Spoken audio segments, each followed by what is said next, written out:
documentation that's been destroyed, you'll be able to access that in the LAC. Insurance claims can be filed there, small business administration services, a bunch of different county services. You can help this process by bringing any documentation that you still have on you, such as driver's license, insurance policy numbers, passport, if you're a veteran, your veteran's information. If you don't have that, you still come anyway. We'll figure that out with you. But if you have it, it will expedite the process.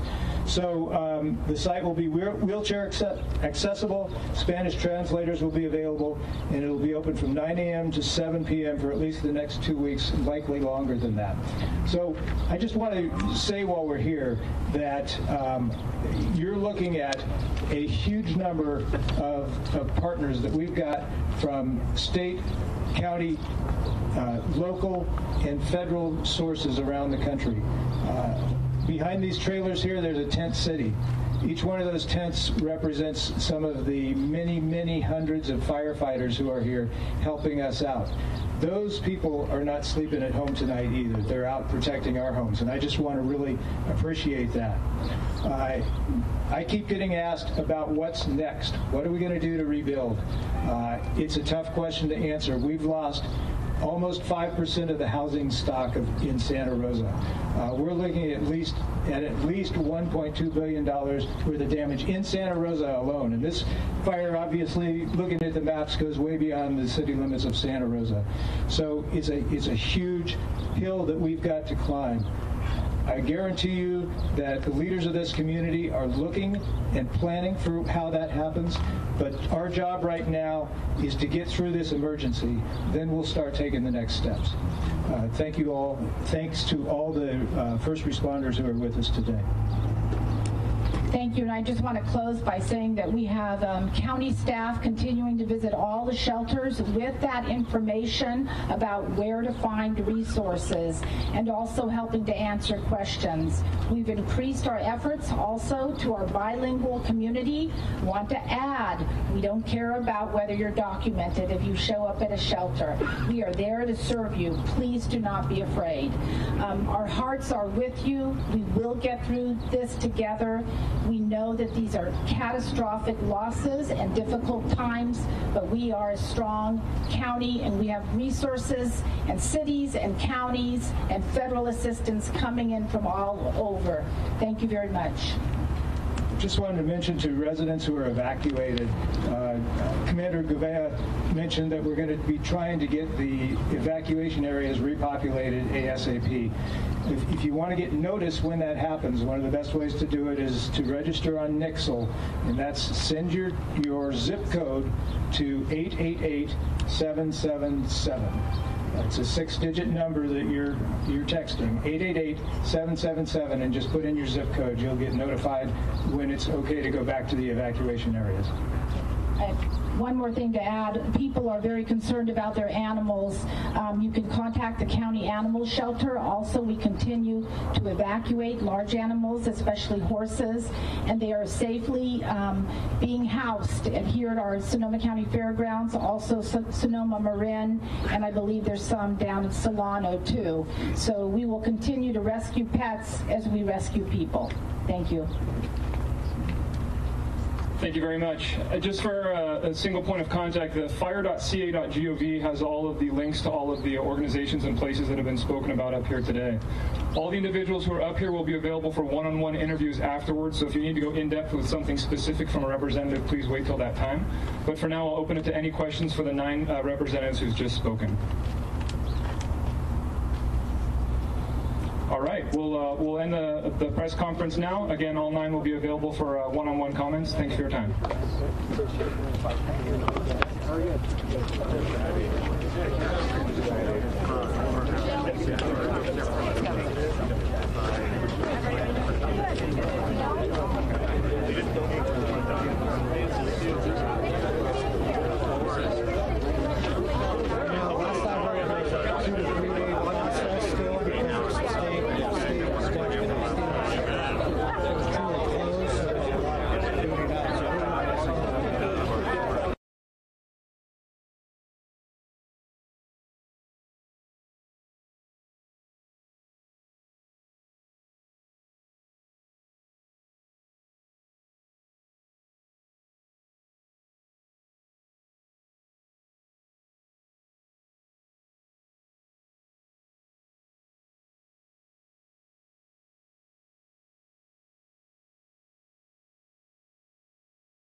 we got some news we would like to make an announcement of. We have a statement that we're going to issue regarding the cold case murder of Mr. Timothy Coggins. After the press conference is over with, copies of this will be sent out in electronic form along with photographs of the persons that were arrested. Also, after this is over with, we will give you a time if you want to be at the Spalding County Sheriff's Office to take video or photographs of us bringing them into custody. We'll have that set up for you so you can get there and have plenty of time to get set up if you wish to. At the end, we are going to take limited questions that will be directed toward Mr. Ben Coker, our district attorney, representatives of the Georgia Bureau of Investigation. Mr. Wimberly, are you gonna hang back there? All right, and we'll do our best to answer the questions that you may have. There are a couple of things about this case in particular that we'll want to point out, but if you don't mind, we'll go ahead and get started. On October 9th, 1983, the body of Timothy Coggins was found in a grassy area adjacent to a high-tension power line on Manley Road in the Sunnyside area of northern Spalding County. Coggins had been brutally murdered and his body abandoned. Soon after the body was discovered, Spalding County Sheriff's Office investigators began interviewing acquaintances, developing suspects, and gathering evidence in their search for Coggins' killer. After an exhaustive investigation, the case went cold and until this date has remained unsolved. In March of this year, new evidence came to light that led investigators with the Georgia Bureau of Investigation and the Spalding County Sheriff's Office to re-examine the case. Spalding County investigators and GBI agents met with the Coggins family on July 26, 2017 and briefed them as to the new leads and have stayed in contact with family representatives since that date. Shortly after meeting with the Coggins family, it was decided to release information on the reopened case to the media in order to generate new conversations, witnesses, and leads. Original witnesses were contacted and re-interviewed. New information was received. In politics, but everyone has it. Even the people you hate the most, that you shouldn't hate them, you should pray for them. Make your prayer exceed what you feel in your heart and your anger for them. Now I'll end with this. Two things. One of the big problems that we have in this country are the identity politics. There's one identity, and this is the only identity that anybody should be using. You are a child of God first, and you are everything else second. Everything else second. You are a child of God first, and way down the line, whatever political affiliation you are, you can use that. You are a child of God first, then you're XYZ. You're a child of God first. If more people realize that common ground, this world would be in a better place. Absolutely. And let us not become weary in doing good. Galatians 6:9. For at the proper time, we will reap a harvest if we do not give up. And that is key. If you see a brother or sister who's falling, encourage them. Give credit where it's due. Be encouraging. Speak from love. And if you fail once, that just means you have another opportunity to try again and get it right. And remember to have grace. Have grace in a time where it seems cool to not have grace. Have grace in a time where it seems the people who don't have it are the ones who are celebrated. Have grace when none is extended to you. Because sometimes the only victory is planting that seed. Plant that seed and then just give it to God. I have really enjoyed being here with you guys today. I'm going to be signing books later. I'd love to see you all. God bless you. Go forward. Be that example. Live your life in faith so much so that it causes people who lack it to question, what do you have that they don't? Why don't they have that joy? Why can't they be a happy warrior? And one more person you convert is one less person you got to fight. Remember that. God bless you so much. Thank you.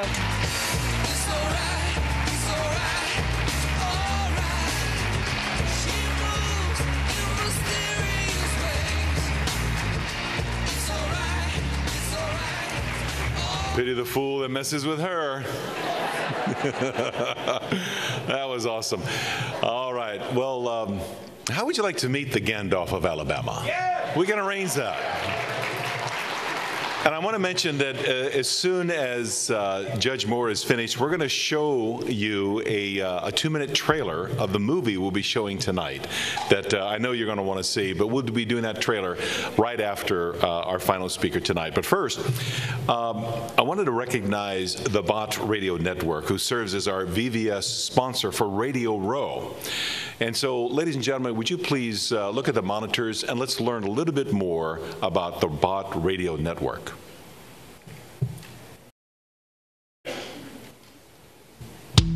Celebrating 55 years of broadcast service, Bott Radio Network's purpose is more important than ever: to help people know Christ, grow in the Lord, and apply their faith in their daily lives with quality Bible teaching, Christian news, and information 24/7. With more than 115 stations, Bott Radio Network harnesses the power of radio to spread the gospel. Our confidence is in the Word of God and its power to change the hearts and lives of those who listen. And we thank God for the many broadcast ministry partners who share our purpose. To continue the development of Christian talk radio, we are always on the lookout for the very best quality Bible teaching, Christian news, and information to present to our listeners. Bott Radio Network is quality Christian talk radio to help improve the quality of your Christian life and make an impact for the kingdom of God. So thank you for listening, and thank you for helping us spread the word. And now to welcome our final speaker for this afternoon, would you please greet to the podium the Bott Radio Network President and CEO, Rich Bott. And there Thank you, Gil, and thank you, everybody. What a blessing it is to be here. Have you been having a good time so far this first day of the Values Voters Summit? You know, all day long we've been hearing this message. It's reinforced that we live in strategic times, don't we? Well, I am so excited to introduce our next speaker because he's a man I believe has been prepared especially by God for such a time as this. He's one of my heroes. I know of no other man that can quote and apply the Constitution, the Founding Fathers, and the Bible with equal ease and passion as does Judge Roy Moore. A great American. He's a great American success story, you know, complete with the trials and tribulations. He was born and reared in rural Alabama without indoor plumbing. I didn't know that until today. But he graduated from the U.S. Military Academy at West Point, rose to the rank of captain, serving honorably our country in Vietnam. God bless those Vietnam vets, huh? When he came back, he graduated from the University of Alabama Law School and became eventually the Supreme Court Chief Justice for the state of Alabama. Not once, but twice, voted overwhelmingly by the people of Alabama. As he stood for the Constitution, the Ten Commandments, and the acknowledgement of God, and for the sanctity of marriages between one man and one woman. Now just try this on for size. Senator Judge Roy Moore. That has a nice ring to it, doesn't it? Well, today, Alabama is poised to send Judge Roy Moore to the U.S. Senate to be the next senator to fill the seat left by Senator Jeff Sessions as he became the U.S. Attorney General, a man of character, conviction, and courage for such a time as this. Please help me welcome the next U.S. Senator from the great state of Alabama, Judge Roy Moore.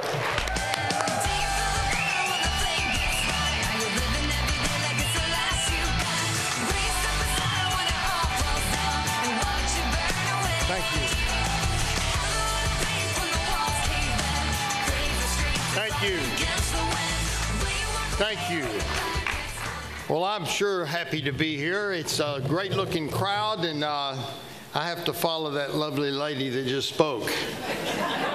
I was thinking as I was coming up here, you know, really, I love Donald Trump as our president, and I would rather follow Donald Trump. Let me put it that way. I want to thank Walker Wildman and Tim, his dad, and Rob Chambers of the AFA, and Tony Perkins of the FRC for letting me speak today. I want to talk to you a little bit about what's going on.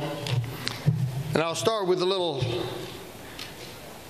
poem from Charles Dickens in the 1800s. It was the best of times. It was the worst of times. It was an age of wisdom and an age of foolishness. It was an epoch of belief and an epoch of incredulity. A season of light and a season of darkness. It was a spring of hope and the winter of despair. You know, when Donald Trump was elected in November of 2016, shortly thereafter, we had a spring of great hope in the country. If you were like me, you felt a burden lifted from your soul of about what was about to happen in our country. But you know, I believe God has a reason for that. He's given us a window of opportunity, a time when we can bring our nation back or see it suffer the consequences. And it's a time of action, not a time to sit and do nothing. Yes, it was a spring of hope, a day of enthusiasm, a day of light. No more despair. But what are we having today? What are we seeing happen with this new, nearly 1-year-old tenure? We're seeing not much being accomplished. Some things are good happening, but we're seeing a stagnancy in Washington, D.C. Many people are frustrated, and I think that frustration is going to have an effect in the coming 2018 elections. You know, I believe that we can make America great again. I believe we can build our strong military. We can have a thriving economy by removing regulations and taxes. You know, government is the greatest interference with the free enterprise system, and we need to get jobs back in our country. You know, Ronald Reagan once said the 9 most frightening words in our conversation was, "I'm from government and I'm here to help." That never changes, because it's government. If they see the economy moving, they tax it. If they see it keep moving, they regulate it. And if it stops moving, they subsidize it. And that's about what's going to happen to health care if we're not careful. We need to stop illegal aliens coming across our borders, and I believe we can. You know, I got in a lot of trouble by saying it doesn't take a wall to stop illegal aliens. I went on to say, but if once we stop it with the military, then we build a wall when we get the money. We need to repeal Obamacare. We don't need to replace it. We need to stop the federal government from intruding into the states over regulation of their education. And we need to return to the United States Constitution if we're going to have any possibility of getting back. But having done all that, we need to make America good again. Now, people ask me when I say that, how can we make America good? Well, I'm going to tell you, it's easier done than said.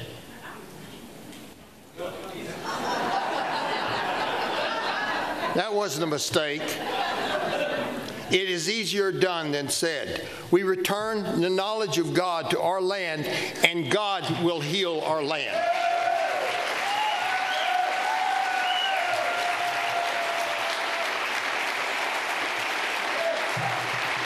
We don't need to make it complicated. We can't change the heart. Somebody asked me this afternoon, how can we do this? And I said, it's simple. Recognize God. Acknowledge God again. It's not complicated. It's easier done than said. We know to go back to our Constitution and the source of our rights. My goodness, if we forgot that those inalienable rights come from God. not from man. We've got to go back to the basis of our morality, which is in God, not man. Our politicians today, and I've been politicking out there, they never talk about morality. They never talk about healing the heart by bringing back God, because we've lost that connection. In Hosea chapter 4, the prophet said, "Hear the word of the Lord, ye children of Israel." I think that same message could be true today. Hear the word of the Lord, ye children of America, for the Lord hath a controversy with the inhabitants of this land, because there's no truth, nor mercy, nor knowledge of God in the land. By swearing and lying and killing and stealing they break forth, and blood toucheth blood. Therefore shall the land mourn, and every one that liveth therein shall languish. My people are destroyed for lack of knowledge. Because thou hast rejected knowledge, I will also reject thee, that thou shalt not be no priest to me. Because thou hast forgotten the law of thy God, I will also forget thy children. As they were increased, so they sinned against me. Therefore will I change their glory into shame. We need to go back to recognize that God still has the same message for America today. Why have we had instances like in Las Vegas where 58 people were killed? In Orlando, 49 people were killed. In Virginia Tech, some 32. In Washington's farewell address, he addressed morality.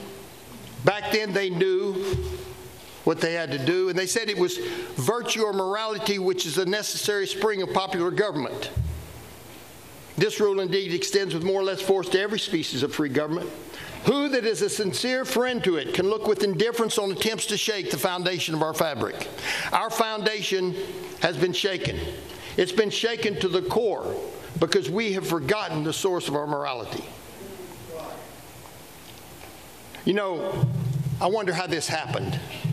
So I look back in history, I look back in law, and I discovered something, that we are like sheep blindly following without knowing the course we're taking. I don't know how many of you have ever lived on a farm. Let me see your hands. How many of you have ever walked in a pasture and saw a cow path? Now, I'm from Alabama. I'm not saying our cows are smarter.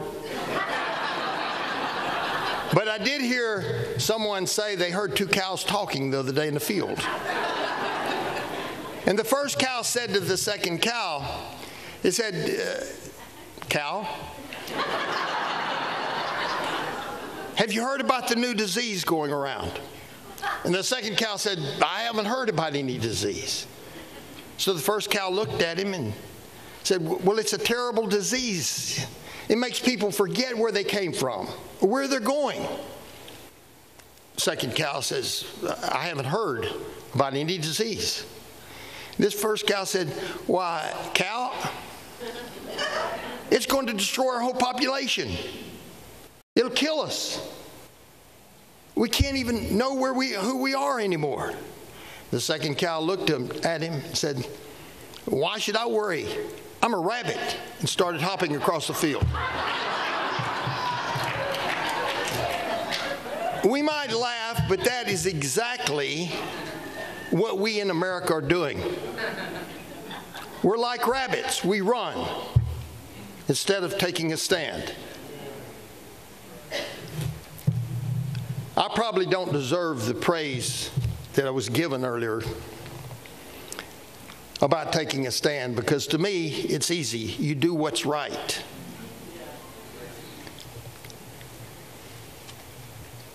One day through the primeval wood, a calf walked home, as good calves should, but left a trail all bent askew. A crooked trail, as all calves do. And since then, 250 years have fled.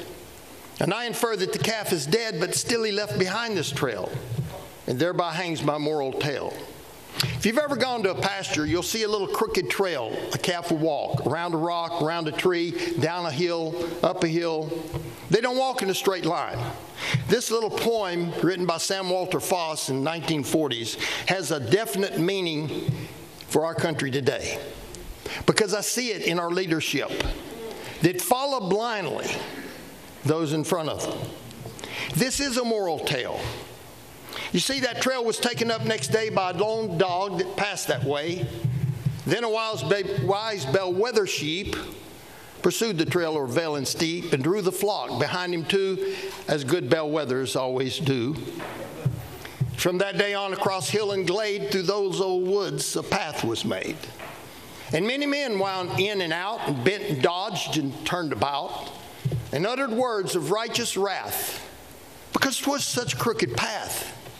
But still they followed, do not laugh, the first migrations of that calf.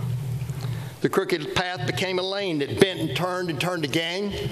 The crooked lane became a road where many a poor horse with his load traveled on beneath the burning sun, and traveled some 3 miles in one. And thus you see, for a century and a half, men trod the footsteps of that calf. Time passed by with swiftness fleet. That little road became a village street. And this, before men were aware, a city's crowded thoroughfare. Then the central street was this of a renowned metropolis. And for 2 centuries and a half, men trod the footsteps of that calf. Each day 100,000 route followed the zigzag calf about, and o'er his crooked journey went the traffic of a continent. Each day 100,000 men were led by one calf, nigh 3 centuries dead. And they followed still his crooked way, and lost 100 years a day. For thus you see such reverence lent to well-established precedent. You see, when the other side sets a precedent like health care, where do the Republicans go? Where is the promise to repeal Obamacare? Who put this repeal and replace? Are we going to allow the government to take over healthcare industry when today in the USA today you see the problems they're having with the VA hospitals?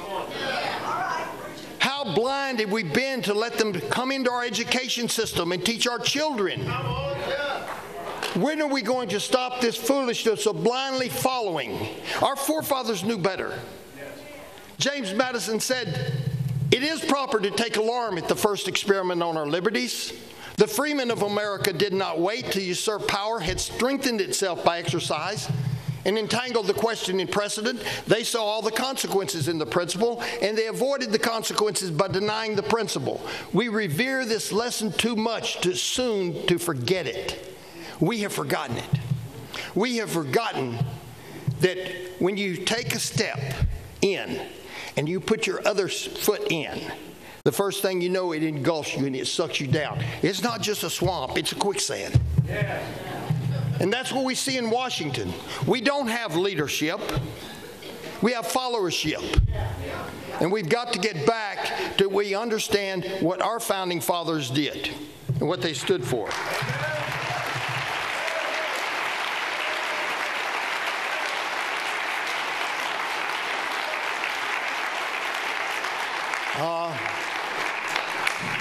A moral lesson this might teach. Were I ordained and called to preach, for men are prone to go it blind along the calf paths of the mind. They toil on from sun to sun just to do what other men have done. They follow well that beaten track, and out and in and forth and back, and still their devious course pursue just to keep the path that others do. But how that wise, O God, doth laugh who saw that first primeval calf. A moral lesson this might teach, but I'm not ordained or called to preach. A lot of people think that what I stand for is religious. They ask me, well, what's all this talk about God? Don't you know God's not acceptable in this system of political arena? Well, I'm going to tell you, when you forget God, you can forget politics.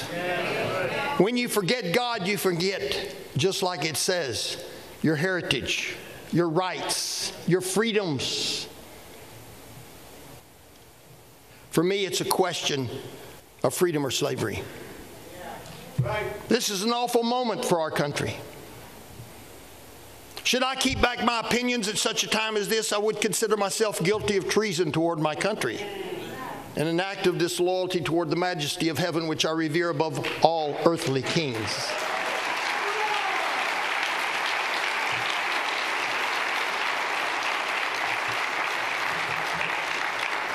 It is natural for man to indulge in the illusion of hope.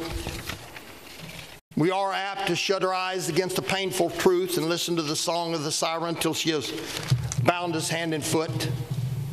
Shall we gather strength by our resolution and action? Shall we acquire the means of effectual resistance by lying supinely on our back and hugging the delusive phantom of hope until our enemies have bound us hand and foot? We must act. We must fight. And appeal to God is our only hope.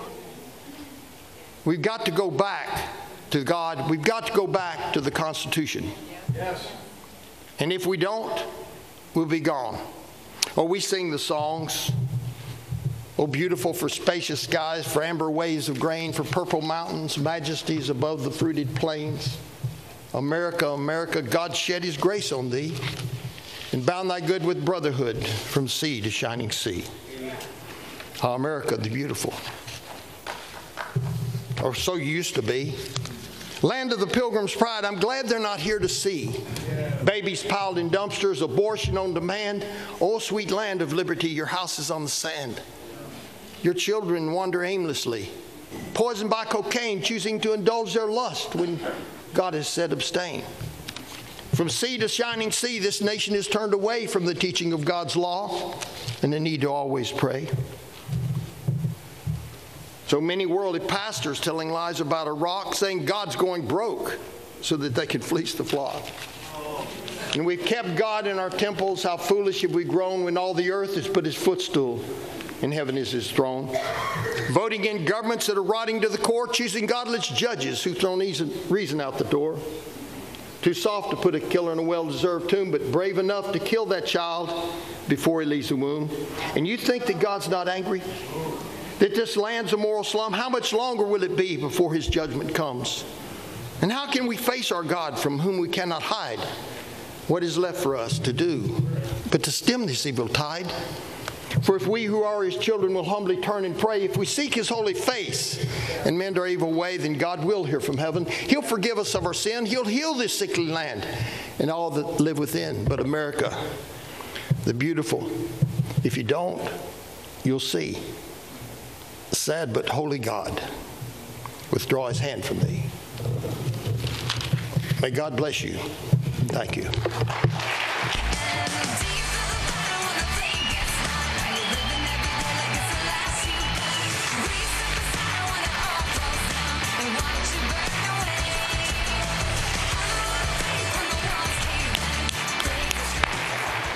We need him and about 8 more conservative senators next year in the Senate. Wouldn't you agree? All right, now hang on, guys. We're going to let you go in just a second. We want to show you this trailer for the movie. All right, folks, welcome to the Fox 10 News Now stream, part of fox10phoenix.com. It's just me today, folks, so you're with me all afternoon long. We're going to go all the way to 7 o'clock Eastern tonight, so if we do catch some breaking news in between that, of course, we will bring that to you. But I want to bring you to a cold case arrest. About 5 people were arrested in Atlanta for this cold case story. Police say it's racially motivated.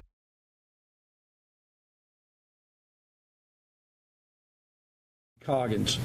After the press conference is over with, copies of this will be sent out in electronic form along with photographs of the persons that were arrested.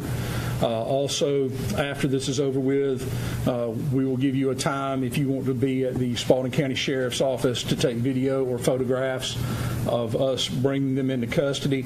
We'll have that set up for you so you can get there and have plenty of time to get set up if you wish to. At the end, we are going to take limited questions that will be directed toward Mr. Ben Coker, our district attorney, representatives of the Georgia Bureau of Investigation, Mr. Wimberly. Are you gonna hang back there? All right, and we'll do our best to answer the questions that you may have. There are a couple of things about this case in particular that we'll want to point out, but if you don't mind, we'll go ahead and get started. On October 9th, 1983, the body of Timothy Coggins was found in a grassy area adjacent to a high-tension power line on Manley Road in the Sunnyside area of northern Spalding County. Coggins had been brutally murdered and his body abandoned. Soon after the body was discovered, Spalding County Sheriff's Office investigators began interviewing acquaintances, developing suspects, and gathering evidence in their search for Coggins' killer. After an exhaustive investigation, the case went cold and until this date has remained unsolved. In March of this year, new evidence came to light that led investigators with the Georgia Bureau of Investigation and the Spalding County Sheriff's Office to re-examine the case. Spalding County investigators and GBI agents met with the Coggins family on July 26, 2017 and briefed them as to the new leads and have stayed in contact with family representatives since that date. Shortly after meeting with the Coggins family, it was decided to release information on the reopened case to the media in order to generate new conversations, witnesses, and leads. Original witnesses were contacted and re-interviewed. New information was received, and thanks to the assistance of both local and state news media coverage, previously unknown witnesses stepped forward. When interviewed, many of the witnesses stated that they had been living with this information since Coggins' death, but had been afraid to come forward or had not spoken of it until now. Each new lead was checked out and followed up. This attention to detail slowed the pace of the investigation, but was necessary to ensure that the investigation was successful and that no stone was left unturned. The ultimate goal was to get the justice Timothy Coggins and his family have waited for since 1983. Based on the original evidence recovered in 1983 and new evidence and interviews, there is no doubt in the minds of all investigators involved that the crime was racially motivated and that if the crime happened today, it would be prosecuted as a hate crime. Today, October 13, 2017, 34 years and 4 days after Timothy Coggins' body was discovered abandoned off of Manley Road, a joint effort between the Spalding County Sheriff's Office, Georgia Bureau of Investigation, Griffin Judicial Circuit District Attorney's Office has resulted in the arrest for the murder of Timothy Coggins and additional arrest for other criminal acts discovered during the course of this renewed investigation. This morning, investigators, agents, and deputies made those arrests and executed search warrants, seizing evidence and documents related to these crimes. This investigation is not over. It has entered a new phase leading up to the prosecution of those people responsible for this heinous crime and those that obstructed or hindered this investigation. Standing with us today are members of the Coggins family, agents from the Georgia Bureau of Investigation, District Attorney Ben Coker, Chief Assistant District Attorney Marie Broder, Spalding County Sheriff's investigators, and Spalding County government officials. We are sending a message that we want to make crystal clear. If you are a criminal, murderer, drug dealer, or gang member, you are no longer welcome or tolerated in Spalding County. We will do everything we can do to stop you, regardless of who you are, where you come from, and as was demonstrated today, regardless of time and distance. Our thoughts and prayers are with the Coggins family, and we will support them and stand with them as the prosecution of his murderers moves forward. Charges and information on those arrested are attached, and again, we will be sending out that information. Arrested for the murder of Timothy Coggins were Frankie Gebhardt, white male, age 59. He's charged with murder, felony murder, aggravated assault, aggravated battery, and concealing the death of another. Also arrested was Bill Moore Sr., a white male, 58 years of age, who is arrested for murder, felony murder, aggravated assault, aggravated battery, and concealing the death of another. A white female, Sandra Bunn, was arrested, 58 years of age, and charged with obstruction. Lamar Bunn, white male, age unknown at this time, was also arrested for obstruction. And Gregory Huffman, a white male, age 47, was arrested for violation of oath of office and obstruction of law enforcement officers.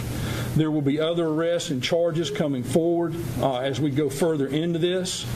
But the focus that we want to have today is the fact that this is about Timothy Coggins, and it's about Coggins' family, and it's about getting justice for him and bringing those that murdered him to justice.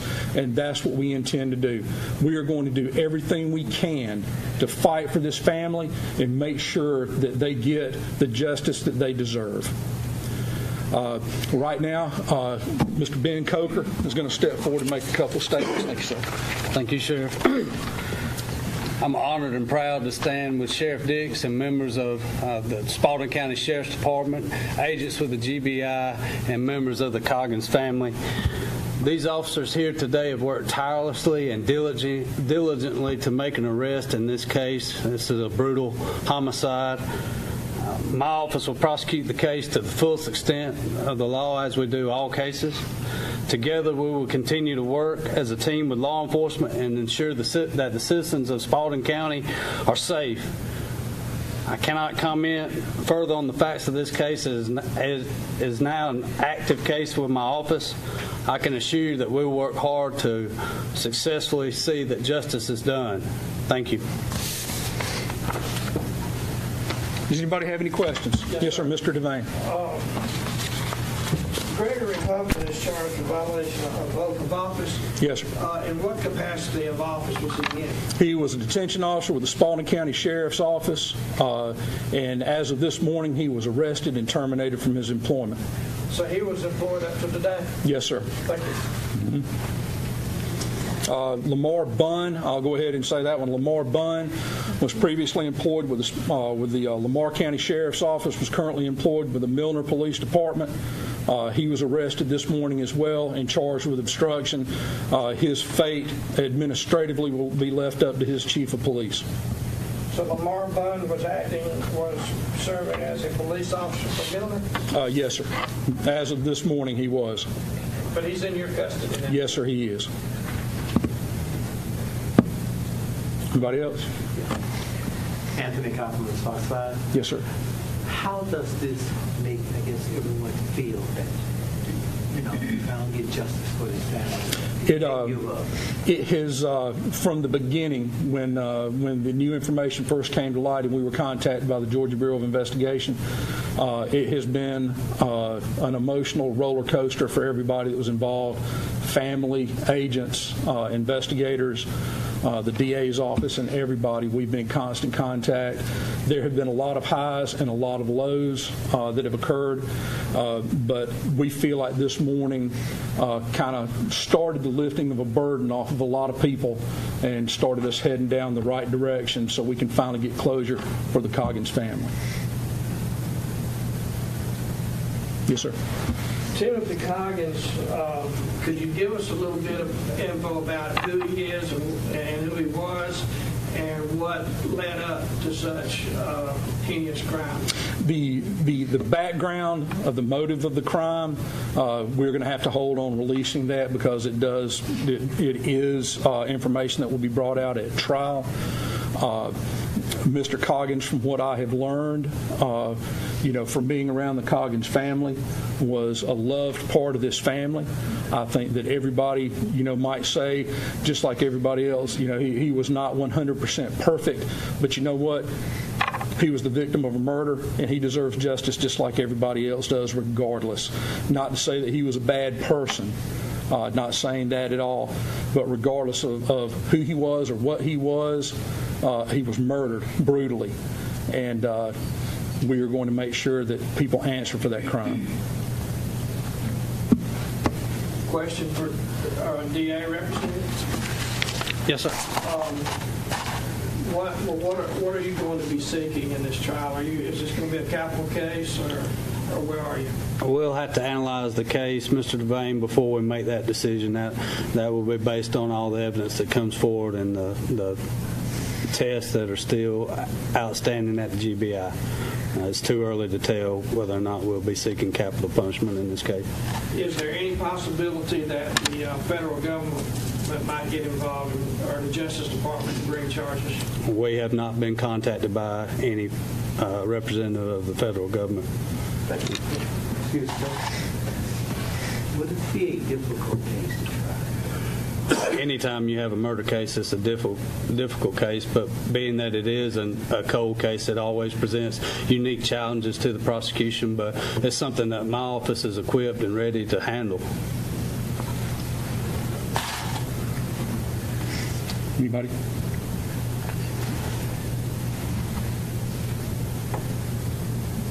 Greg? All right. Thank you for being here. Thank you all for being here. I think that it shows the Coggins family as well that they are loved by the community and their well-being. You know, they are well thought of, and there's a lot of concern in the community for them. So we thank you for your coverage, and I can't thank you enough, both local news media and Atlanta news media, because it was the way that the story was covered originally when we started talking about it back in August. We hoped, like I said, that it would generate phone calls and conversation, and it absolutely did. And I think that played a key role in what happened with the solving of this crime or the arrest of this crime. One more question, sir. Do you think these suspects have they committed any more crimes during this time that you know of, or do you feel like they did? Not related to this crime, but I think both of them, from what I understand, have extensive criminal records and have committed other crimes. Yes, sir. I may have missed it while I was reading this, but how old was he at the time of his death? I don't remember. Was he 23? 23 years of age. He was a very young man just beginning his life. Anybody? Would anybody from the Coggins family like to speak? Heather?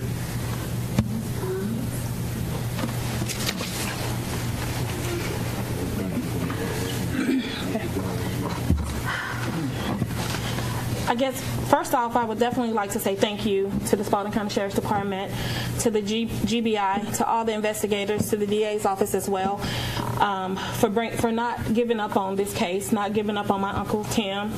Although it's been 34 years, October 9th made the 34th year, we have always wanted justice, held out for justice, and knew that one day we would have justice. Unfortunately, we lost both of our grandparents within the last year and a half, with my grandfather's death being as recent as January 2017. But even on my grandmother's deathbed, February 2016, she still said Tim's name. So she knew that this day will one day come, and we are eternally grateful. We're eternally grateful that you guys didn't give up, and we know that this is just a starting point. Our grief journey, we have endured grief for the past 34 years. I was 6 years old when my Uncle Tim was murdered. We have endured this grief. Our journey is coming to an end. Their journey is just beginning. We are definitely thankful. I just can't say it enough. We're definitely thankful for all the hard work that you guys have done for our family and kept us abreast of everything that was going on, and we just look forward to it. So the worst is over. Ma'am, what's your name? Heather Coggins. Heather Coggins. Heather Coggins? Coggins, yes, sir. And you are? His niece. I'm his oldest sister's daughter.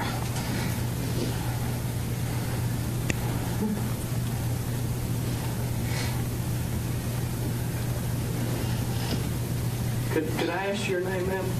Leslie Welch.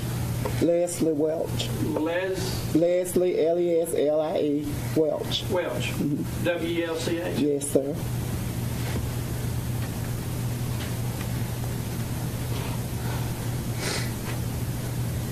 And you're his cousin.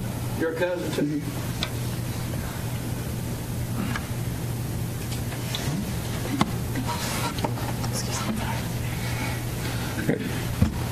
If you wish to move to the Spalding County Sheriff's Office front parking lot, If you can be there at 3 o'clock, it's about 40 minutes, you'll be able to get video and photographs of the 2 suspected murderers being brought into the sheriff's office.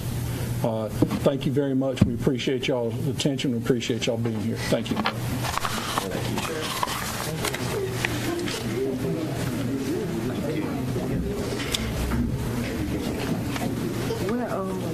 Yes, ma'am.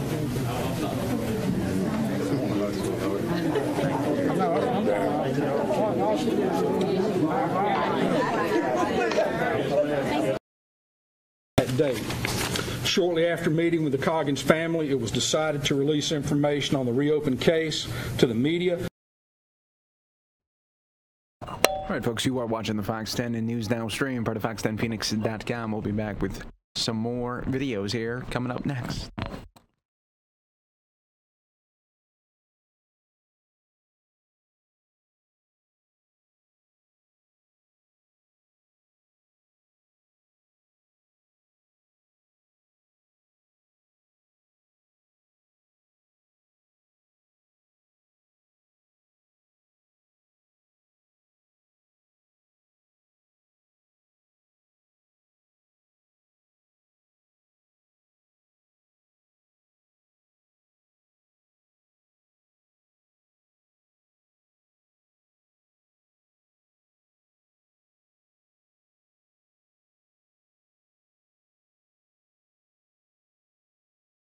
Folks, and if in case you missed it, we are going to replay for you the Las Vegas police update for you. Las Vegas police update.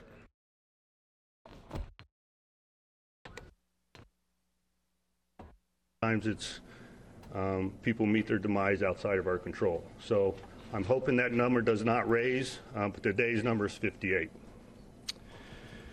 The fuel tanks. I'm going to read this narrative so my words do not get changed, but I want to provide you some information in reference to the fuel tanks. It is believed the fuel tanks were fired upon with intent. McCarran's leaders have safety protocols in place which they re-examine following any safety-related incident. The leaders have already contacted experts in fuel storage out of the abundance of caution. I am more than confident that they will immediately implement any changes or security augmentations if they are so advised. I have been advised there is a very low probability that aviation fuel could be ignited by gunfire, and the tanks are outfitted for continual release of vapors. So that is the situation of the fuel tanks. Any future information that needs to be provided, reference that, will be provided by the Public Information Office out of McCarran Airport. The dates of the 25th versus the 28th.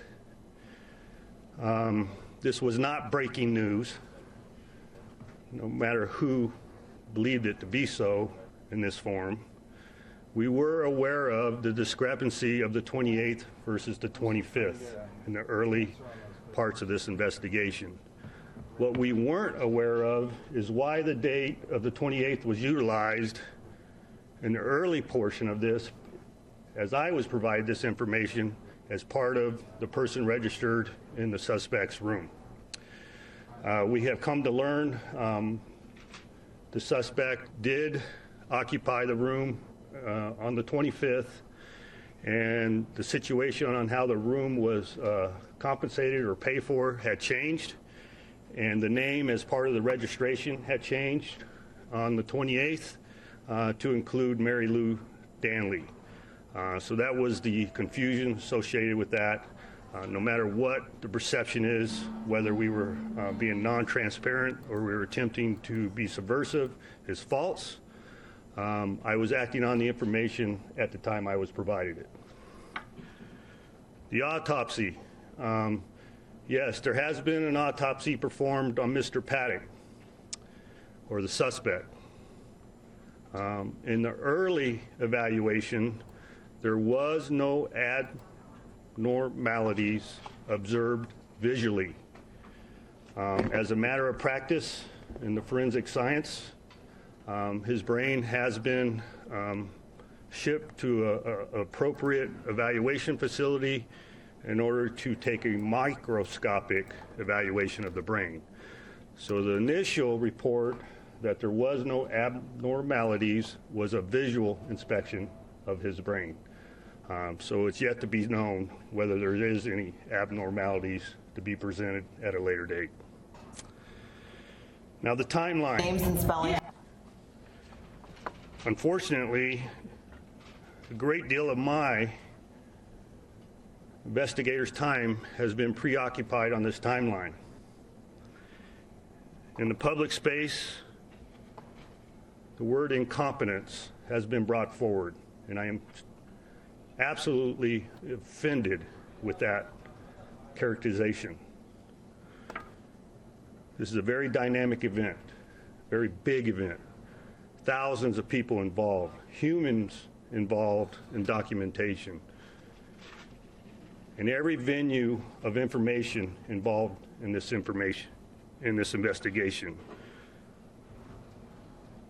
So, the information was obtained via security logs, Officer Campos himself, body-worn cameras, hotel cameras, lock interrogation, my dispatch, LVMPD dispatch, hotel and private cameras, and interviews. So imagine bringing it all together to ensure that we are drawing an accurate picture. So I'll provide you a little more information on that. I still stand by the time of 21:59, 9:59. It's important that you continue to listen to me. 9:59 is important. It wasn't inaccurate when I provided it to you. The circumstances associated with it is inaccurate. Okay? I am very well aware of the MGM statement provided yesterday. I agree with their statement. I'm not in conflict with their statement. But here's what I will tell you. We were provided the time of 21:59 as a human entry into a security log. Through investigation, we have determined that Mr. Campos had encountered the barricaded door adjacent to the suspect's door at approximately 21:59. In his attempt to gain entry to the 32nd floor, he required him to ascend to another level and eventually make access to the 32nd floor. He went to the doorway that he was dispatched to originally to address the open doorway. He mitigated that situation and subsequently received fire from the suspect. When you culminate that timeline associated from the initial 21:59 to the 22:05 timeline that we are still stand by as the initial volley of fire, Mr. Campos received his wounds in close proximity to 22:05. He attempted to relay that information via his radio, and it was confirmed because he also relayed that information via his cell phone. So the timeline associated to both of those sources have been verified. 22:05, the number that was provided earlier, referenced the majority of fire upon our community. We still stand by that time, and that was done by the combination of different sources that I listed for you earlier. 22:17, 12 minutes. That is when our officers first arrived on the 32nd floor. 12 minutes. You are very well aware the suspect fired at approximately 10 minutes. Upon our arrival on the 32nd floor, the firing had ceased. We did not believe we had continually had an active shooter. At that point, we conducted evacuations of the rooms adjacent to the suspect's room, and you know the rest. So there is no conspiracy between the FBI between LVMPD and the MGM. Nobody is attempting to hide anything reference this investigation. The dynamics and the size of this investigation requires us to go through voluminous amounts of information in order to draw an accurate picture. My attempt, like I stated earlier, is to give you information as I know it, unverified, to calm the public, not to establish a legal case. Everybody understand that? No question, sir. Now we're going to get into future of the investigation. I don't want to put a percentage of responsibility associated with this investigation because it would not make sense, but I'm here to tell you we are standing hand in hand with the FBI in the continuance of this investigation, in the beginning throes of it and in the continuance of it. Our portion at LVMPD has become contracted. My concern was the initial safety of the community, whether we had any other bad actors out there that we had to address, and I feel confident there are no other individuals intending to cause harm to our community associated with the 1 October event.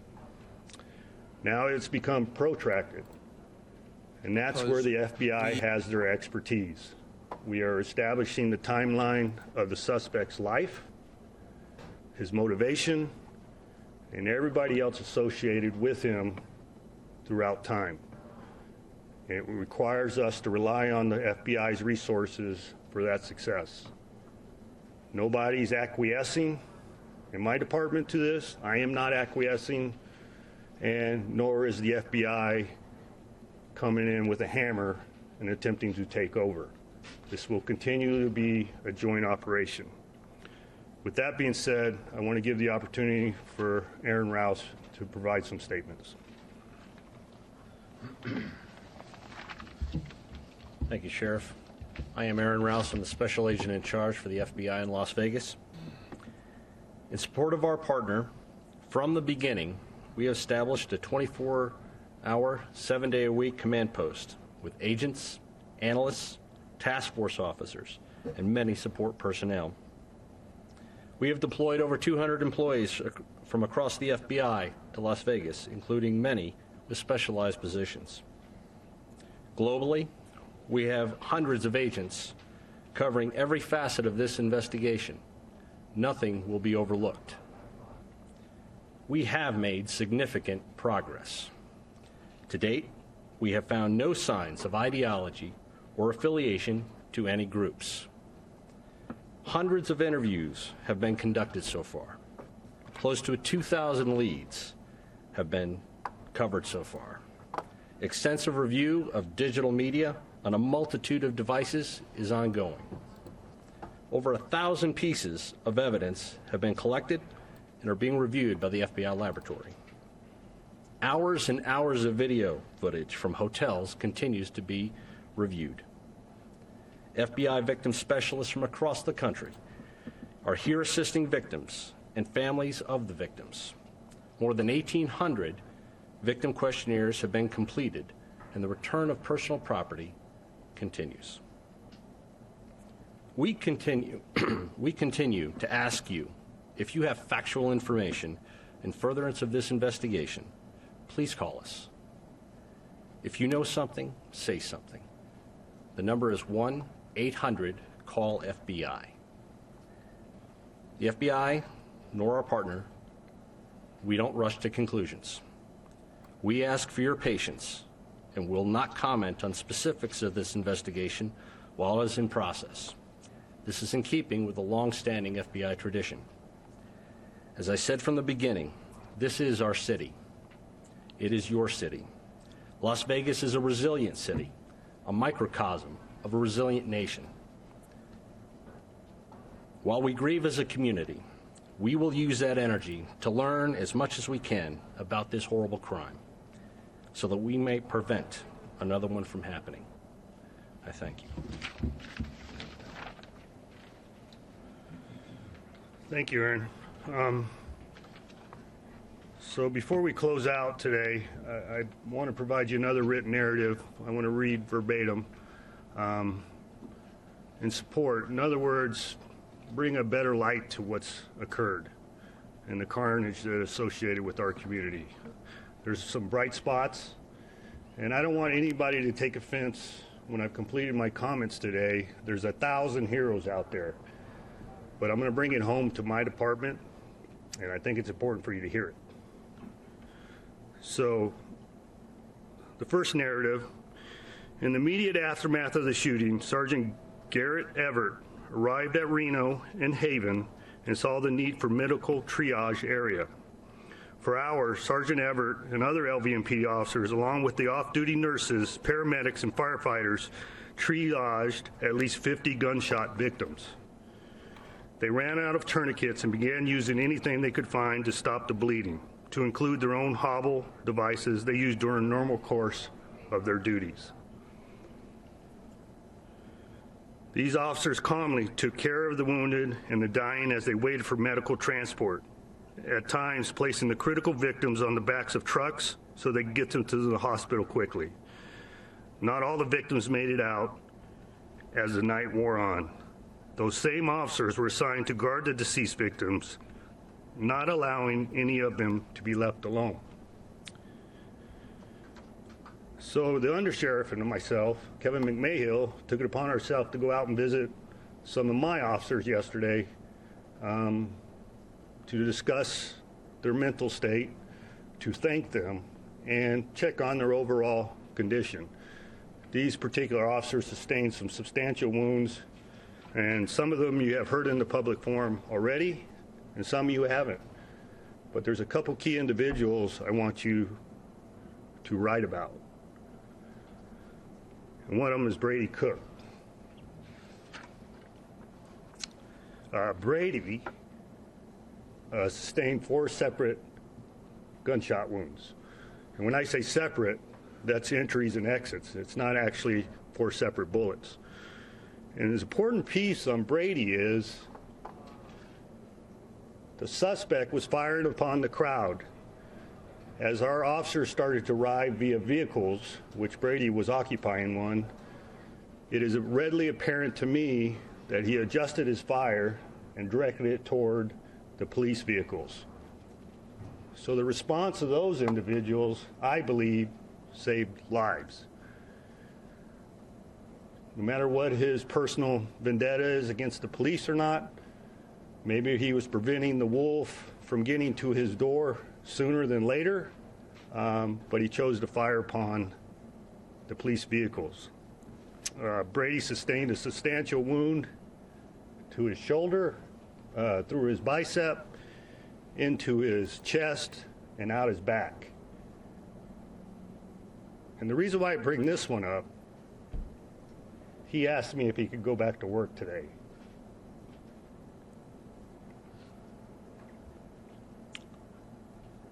Samuel Whitworth. Excuse me for my emotion.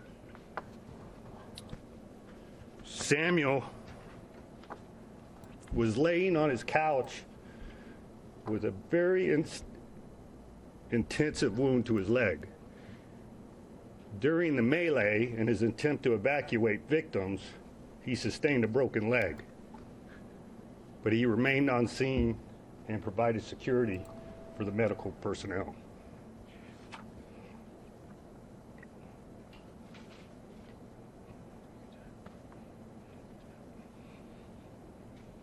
And welcome to... So at this point, I want to thank the community. I want to thank you for letting me be your sheriff and Vegas strong. Thank you. Sheriff, there's a matter of public No questions. What time did MDM call police? You guys still haven't laid that out. The officers were there.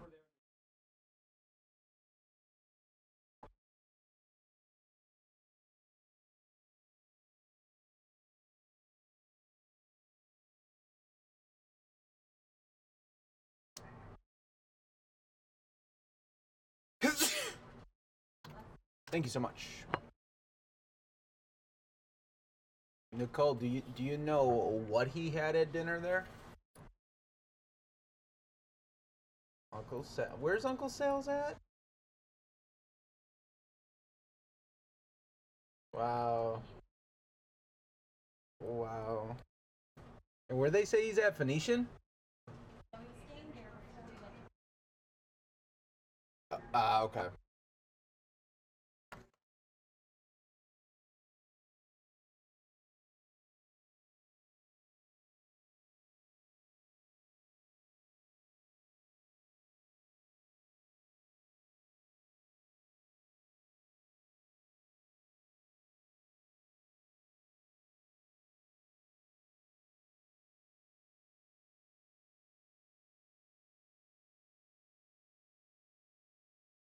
And welcome to the 2017 Values Voters Summit. Let me ask you, are you ready to drain the swamp?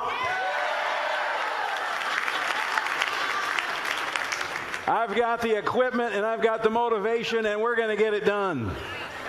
Look, this is our moment. We must seize this moment and save our republic. We must save our republic from the dangerous and destructive policies that were unleashed by the Barack Obama administration. And today, as we begin the 12th Annual Values Voter Summit, we have folks in here from around the country, and via the internet, we literally have like-minded swamp drainers from around the world. And I want to thank you, in all seriousness, I want to thank you for having the courage to not be silent, but rather to stand up and speak out and contend with those who want to feed our freedoms to the swamp monster we call government. This is our moment, and we must seize it. And I hope at the conclusion of our time together that you are better informed, more encouraged and motivated, with a fresh resolve to drain the swamp and save our republic. And to not just defend. The time to defend is over, folks. It's time to advance faith, family, and freedom to every corner of America. And it is now my honor to call the 2017 gathering of the Value Voters of America to order. Welcome. Let's have a great time.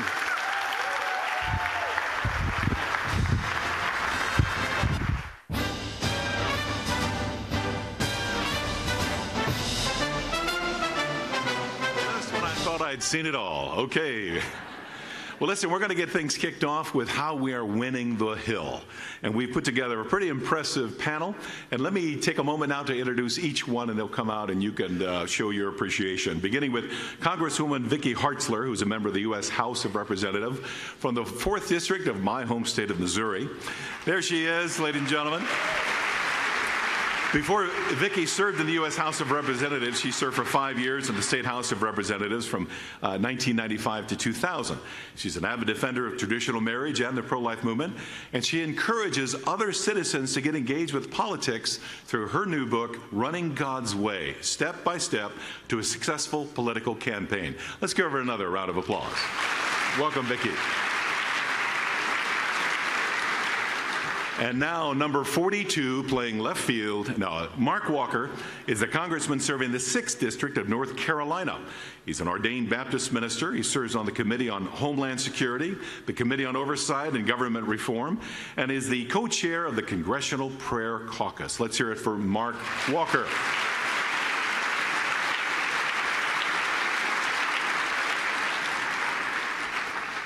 And rounding out our panel this morning on Winning the Hill is Mike Johnson, who was elected to the U.S. House of Representatives in 2016 by the largest margin of victory in his region in more than 50 years. He was appointed to the powerful House Judiciary Committee and 2 of its subcommittees, the Subcommittee on Immigration and Border Security and the House Subcommittee on Crime, Terrorism, Homeland Security, and Investigations. Would you also welcome our third guest for our panel?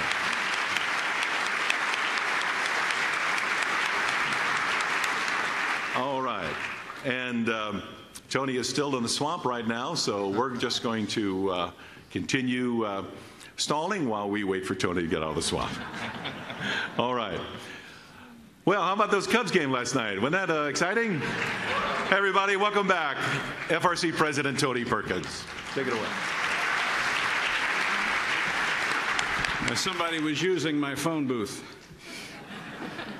Well, we're excited to begin with a panel of some of the swamp drainers that are here in Washington, some of our leaders on the value issues that we care so deeply about. And I'm going to start in the center, ladies first, but also Congressman Vicki Hartzler is the co-chair. She leads the Values Action Team in the House of Representatives. She has been here since 2010. She also serves on the important House Armed Services Committee. And Vicki, I want to ask you about the importance of undoing the social engineering that has been put upon our nation's military, treating our men and women in uniform as if they were lab rats by the previous administration. Yeah, it's just been devastating to watch over the last 8 years under the Obama administration, the dismantling of our military readiness and with the policies that were implemented, not only cutting defense and dollar-wise, but inflicting upon them the social engineering policies that are detrimental to our nation. One of the ones that I was very concerned to see, and we took some action recently with the President's help, are reversing, is when President Obama last summer, just unilaterally, without checking with Congress or anyone else, says that now we're going to allow transgenders to serve openly in the military and giving them the full rights of medical treatments as well, including sex change operations. And as a member of the Armed Services Committee, I was very concerned about that because we are facing more threats now in our nation than any time since World War II, whether you look at the rise of China, Kim Jong-un and his threats, ISIS, Iran, or Putin in Russia. And yet at the same time, we are, with this policy, using tax dollars to allow for sex change operations, which will make soldiers non-deployable. Now, that just doesn't make sense. And so I did offer the amendment during the National Defense Authorization Act to say that no tax dollars can go to paying for sex change operations.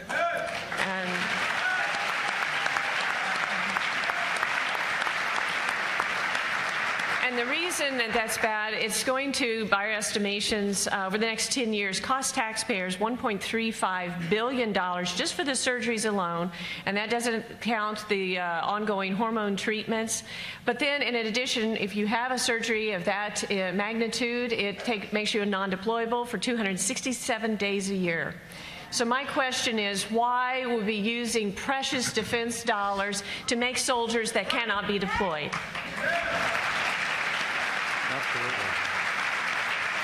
So we were, unfortunately, came a few votes short passing that, but very, very thankful that your next speaker after our panel, the President of the United States, realized that this was a tremendous detriment to our nation. It's a misuse of our tax dollars, and he has changed that policy, and it's being written out, the guidance right now. And I'm so glad that he, as our Commander-in-Chief, is prioritizing our military once again.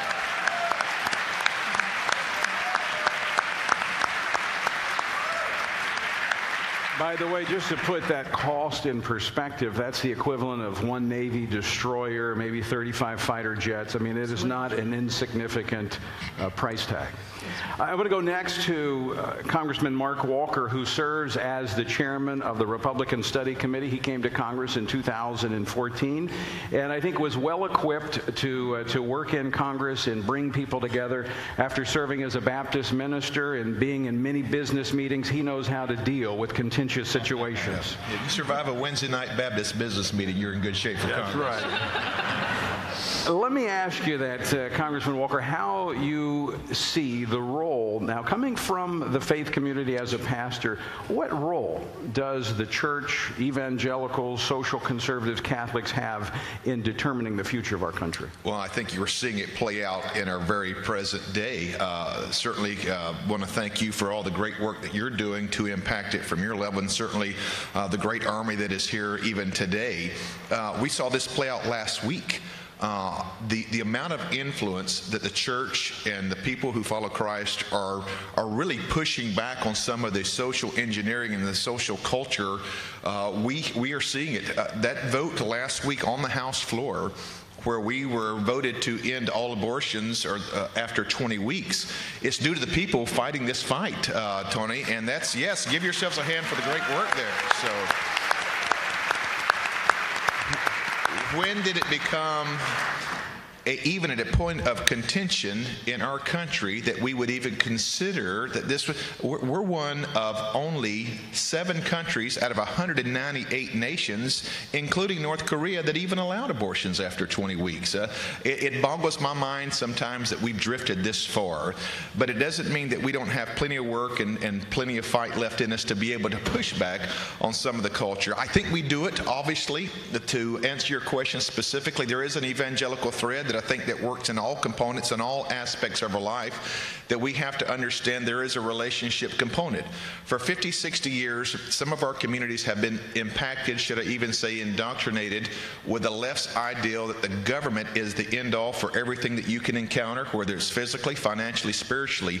We've got to change that dynamic. We've got to go and reach into across all of these communities and share the message that out of Psalms 139, that every individual is created uniquely, fearfully, and wonderfully made for goodness for God. And we're happy to carry that banner here.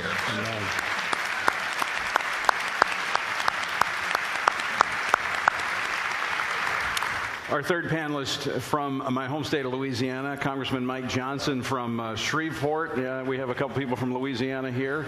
I've known Mike since he was a mere lad in law school, and I want to ask you this, Mike, because you're a constitutional lawyer. You ended up in your professional career defending religious freedom, working with Alliance Defending Freedom and others. Did you ever envision, back when you were in law school, that we would be contending for the very right to exercise our First Amendment freedom of religion? We saw it coming. You know, for about 20 years, I was in the courts doing that work and defended FRC and a number of our allied organizations, and worked with ADF for all those years. And we would go into churches on Sunday and do guest, pulpit service, and we would explain to the church, all around the country, that this day was coming. And 20 years ago, people would nod and go, "I don't know, guys. It seems like a bit too much." But now everything that we saw coming down the pipeline is here right before our eyes. And so we're in an all-out fight for our most fundamental freedoms, and everyone in this room recognizes that, and that's why you're here, and we're so grateful that you do what you do and you support FRC and everybody who's on this front line, because we're in the fight of our lifetime. Mark mentioned the Pain-Capable Unborn Child Protection Act that we just passed 2 weeks ago, and when we're in battles like that, we go to the House floor, and it gives us an opportunity. It's gratifying, Tony, to be with warriors like these who will go to the floor and articulate these simple truths. And we were all co-sponsors of that bill, and we went to the floor and we explained, let's remember, because we're in a generation of Americans who doesn't understand these fundamental freedoms and why they're so important. And it's easy to take freedom away from people if they don't know what their freedoms are. And so it gave us an opportunity to articulate this. Look, who we are is articulated well in the Declaration of Independence. We said on the House floor that Jefferson writes in the second paragraph, "We hold these truths to be self-evident, that all men are created equal. They're endowed by their Creator with certain inalienable rights, and among those the rights to life, liberty, and the pursuit of happiness." And I looked over to my Democrat colleagues on the floor who were arguing against this bill, and I said, "My friends, do you know why that was listed there first? Why did the founders list life first, for example? Because they understood that we're all made in the image of a holy God, of a Creator, and He's the one that gives us those rights."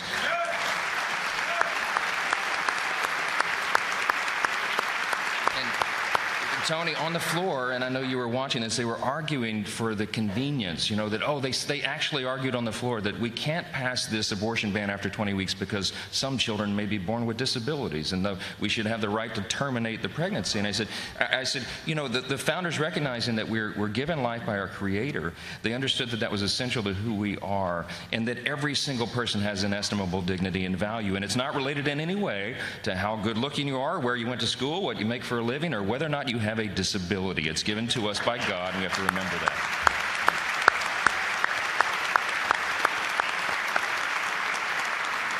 I want to throw this question out for any of you, all of you, to address as you feel led, and that is, as you look at the landscape of America and what is before us, the challenges that we have, the window of opportunity we have, how can the value voters of the country make the greatest difference? What can they do? What are some of the practical steps that we can take? Well, if I could go first, I think the way that I have assessed this for 18 years as a pastor and now in our third year here in the United States Congress, I believe, without exaggeration, that you can trace every issue or symptomatic problem that we're having to the breakdown of the family in this country. In that, we first have to know what the baseline issue is to be able to bring about solutions and resolve. If you look across our board and go back 50 years ago, we saw the family in all of our areas and all of our communities at 80% intact. Moms, dads, stability. Now, in many places, we've seen that completely invert in less than 20%. You guys know the statistics. I won't burden you with all the time and laying those out. Until we're willing to honestly address those. But here's the positive in all this, if you can take it or put it this way, is that we now have the data of 50 years of left policies and what it has done to our families, what it's done to our communities. So it's not like this is 1965 again and LBGA is getting ready to introduce all these programs. We've seen what 50 years of those programs will do specifically to the family. So in order to be able to turn this back, Tony, I believe that we have to be addressing specifically those areas that have negatively impacted the mom and dad culture, the family culture. We see it coming out of Hollywood. We see lots of things coming out of Hollywood these days. But we have seen the folks turn a blind eye, and specifically, I'll go this far, even target the family that God has structured to have children, moms and dads, boys and girls, to be able to have the opportunity to succeed. Until we're willing to honestly address those issues, I don't believe that we're going to bring about the solutions needed. Sure.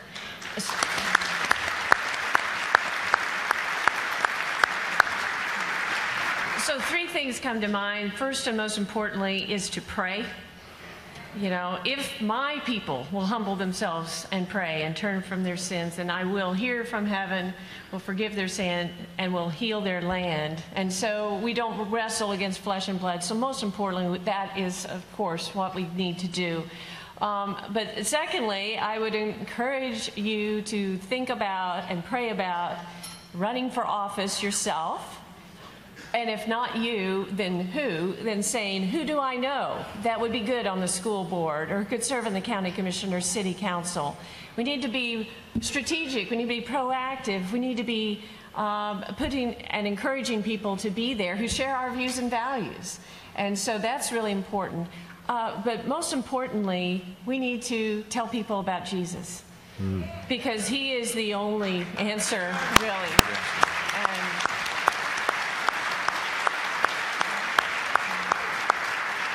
Until people's hearts are changed and they start viewing the world the way Jesus wants us to view the world and view others, then we'll just be fighting upstream. So that's the most important thing. That's right. I'm finishing my first book right now. I was actually writing last night. And it's entitled Fight Like a Christian. And the idea that the title is even provocative is sort of telling as to why the book is so necessary, and lessons we've learned on the front lines over the last couple of decades. And what I try to articulate and what I want to emphasize all the time is our approach. We know that America is even more divided now maybe than it's ever been, certainly in the modern era, right? And everybody's going to their corners. The way that we approach the gospel, the way that we approach public policy right now is more important, I think, than it's ever been.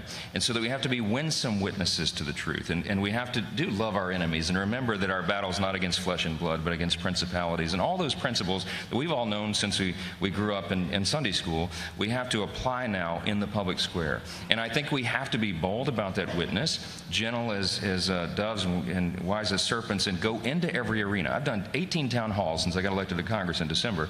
And a lot of our colleagues aren't doing town halls anymore. I know these guys are actively engaged, but a lot of our colleagues are not. And I'm challenging them. Why are you not going out to the people? Because you know the mainstream media is not going to deliver our message. No one's going to articulate our conservative core principles unless we do it. But they pay protesters to come and heckle us at these events and stuff. Well, what you do is stand your ground. You do it in a gentle way, but you answer every question and you never back down. And after that, they stop coming to your town halls after a while and they can't rattle you, right?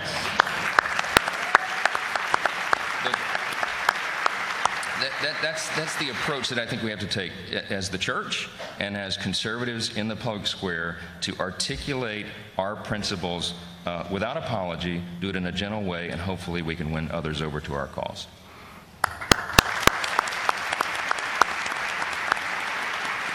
Mike, I want to ask you a question based on something that Vicki said about her third recommendation, that we share the gospel. And I think we get that in the church. That is our primary role, is to be evangelists, to share with others, to go therefore and tell. But that ties into the issue of religious freedom. Many would say, I don't want to get involved in politics. That's not my deal. But the ability to literally share the gospel in the marketplace and in the realm of education, that's at risk today.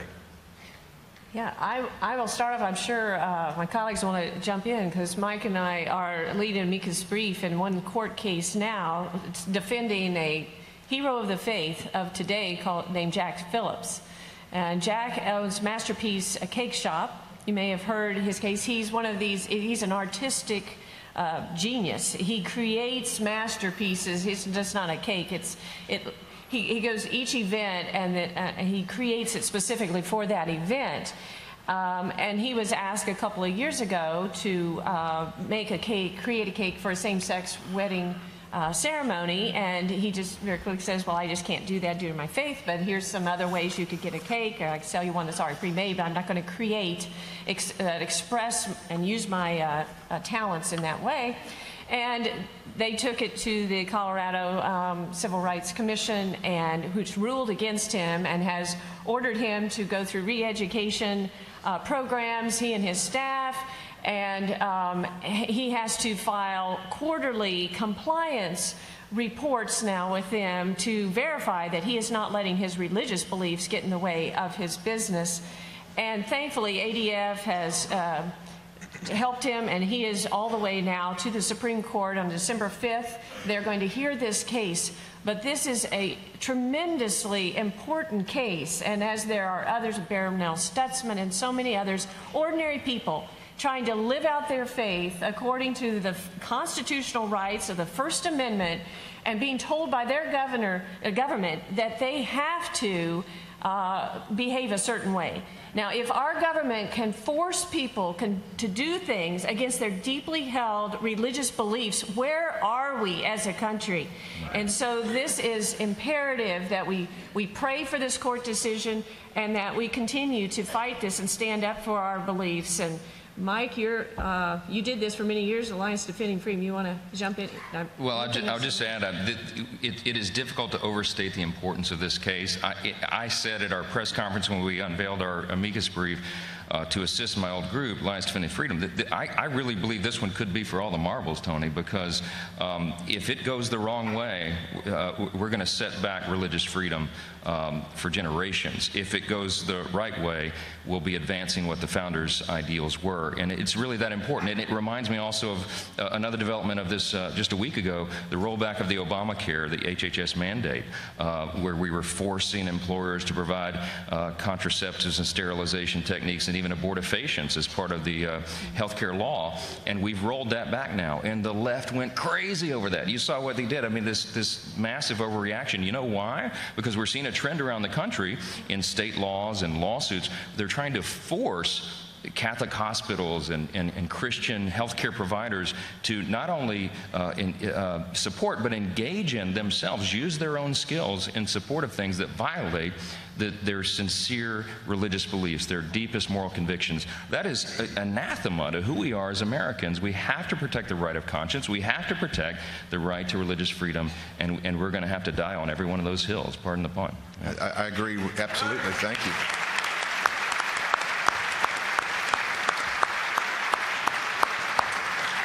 two decades ago, the attacks on our religious liberty were much more subtle. And what you saw through the Obama administration, these attacks no longer had to be behind closed doors. They were in your face through intimidation, through whatever tactics they could to override anything that you could push back. So if I could speak to one thing, one action step that we can do, I think of 2 Timothy when it talks about studying to show yourself a workman of God. That last part is rightly dividing the what? The truth, the word, being competent enough to know when those attacks come after us or for you or our religious liberty, to be able to have a baseline of understanding of how we are constitutional-wise to be able to protect ourselves. Sometimes that's the only tool that we have in the arsenal to push back. We've got to be informed. We've got to be able to be willing to engage, which is exactly why you're here. Many of you are here in Washington, D.C., to enact, to be able to push back. We've seen it. We recently worked with a coach here in Washington who lost his job for praying after a football game.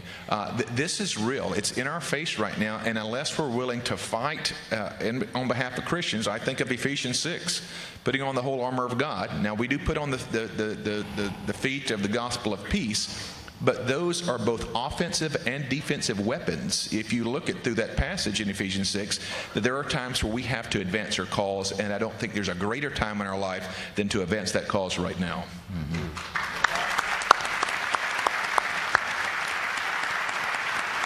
Let me shift to a specific policy initiative, one that is probably most symbolic of the swamp.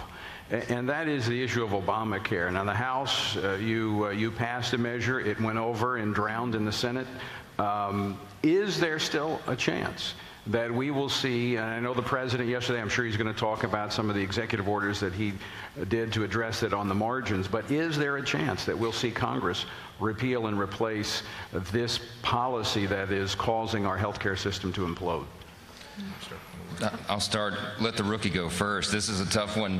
We worked very hard to get the AHCA, our House healthcare bill, over to the Senate, and we were all as heartbroken as every other American when it failed by just a couple of votes there. We all saw the outcome.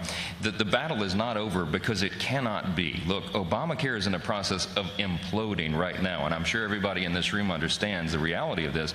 In our home state of Louisiana, Tony, premiums have risen almost 150% since 2013, and we're not even by far, we're about in mid-range on that. Some of the states' premiums have gone up almost 300%, and they're going to continue. And meanwhile, deductibles have skyrocketed as well, and people are losing coverage because insurance companies are running for the exits because they're hemorrhaging cash and operating in the red, and they're not charities. They have to make money to operate. So the whole system is about to collapse on itself. We know as we sit here right now in January, if something doesn't change, and apparently it won't now, you're going to have large swaths of the country that have only one insurance provider, because many already do, or none at all. There's about 49 counties at last count that will have no insurance providers at all on the Obamacare exchanges. So it's just simply not, it's not a sustainable situation, and we're going to have to go back and address it again. The House, as you know, is committed to it.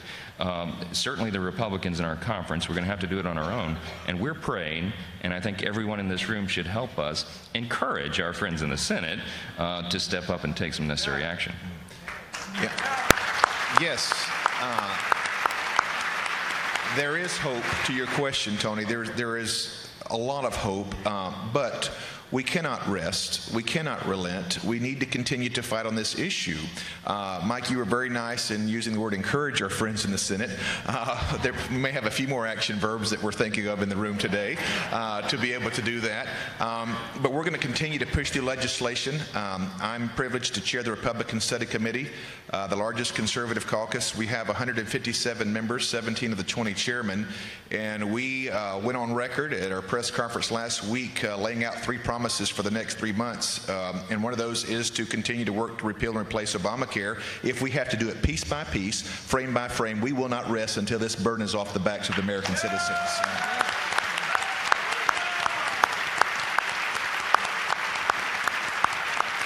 In North Carolina, 94 of our 100 counties are already down to one insurer. What good is Obamacare if you do not even have a provider that would even recognize the insurance? And to not give people an opportunity to go out and purchase health care insurance that is customized for their family is an atrocity.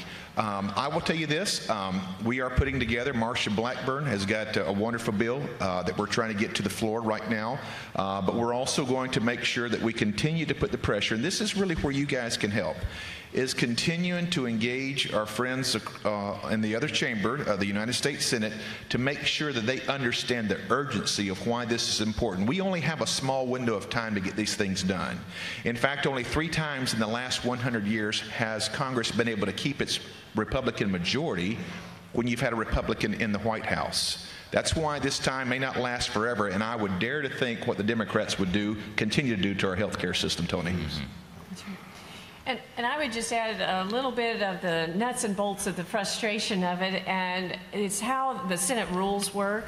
And you may have thought, well, we have the majority as far as Republicans in the Senate, but we have 52, and they have a couple of rules that say you have to have 60 votes to do things. One's called a motion to proceed. So we have passed 337 bills in the House so far this year. It's a record number from before the time of the Obama administration, Clinton administration, and both Bush administrations. We have been working hard and passing important legislation. But before they can take that bill up and actually debate it, they have to have a motion to proceed that takes 60 votes. So right now, that's how come 276 are sitting there, is because unless they can get 8 Democrats on board, they don't even debate it. And then to end debate, it takes another 60 votes. So several of us in the House are advocating for the Senate to change their rules. Because I was going to say, nowhere in the Constitution does it say that in the Senate it takes 60 votes. Most people think it just should be like the Constitution says, and majority should rule. It's a crazy idea, but I think the majority should rule, and that would make things a lot easier because Obamacare, we're trying to have to pass it under something called reconciliation, which is only takes 50% of the vote, but the problem is we can only undo part of Obamacare through that mechanism, and so that's part of what has complicated the thing. So the Senate needs to just change their rules and go majority rules.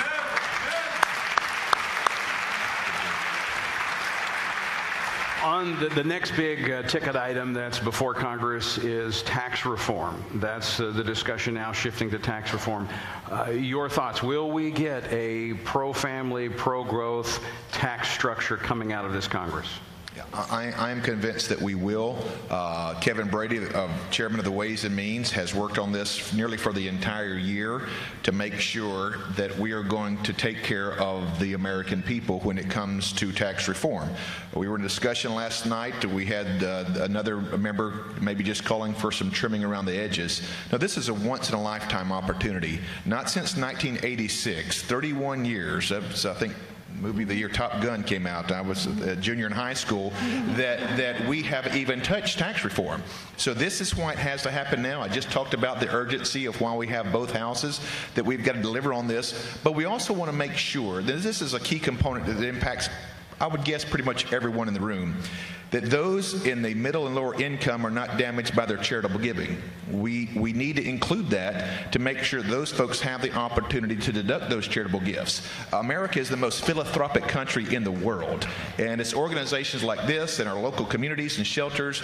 We don't want to do anything that would diminish the great work that's being done by many of our nonprofits and specifically our religious organizations. So we're going to do both, make sure tax reform is done, but also protect these institutions.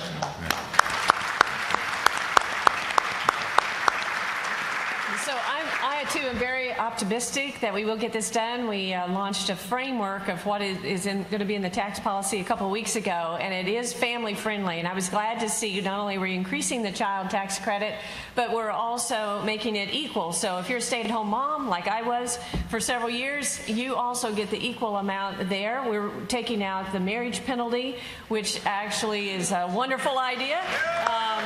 So that is part of it, and keeping the taxability there. It's a good plan, and we're just fine-tuning it and looking forward to hopefully getting it across the finish line.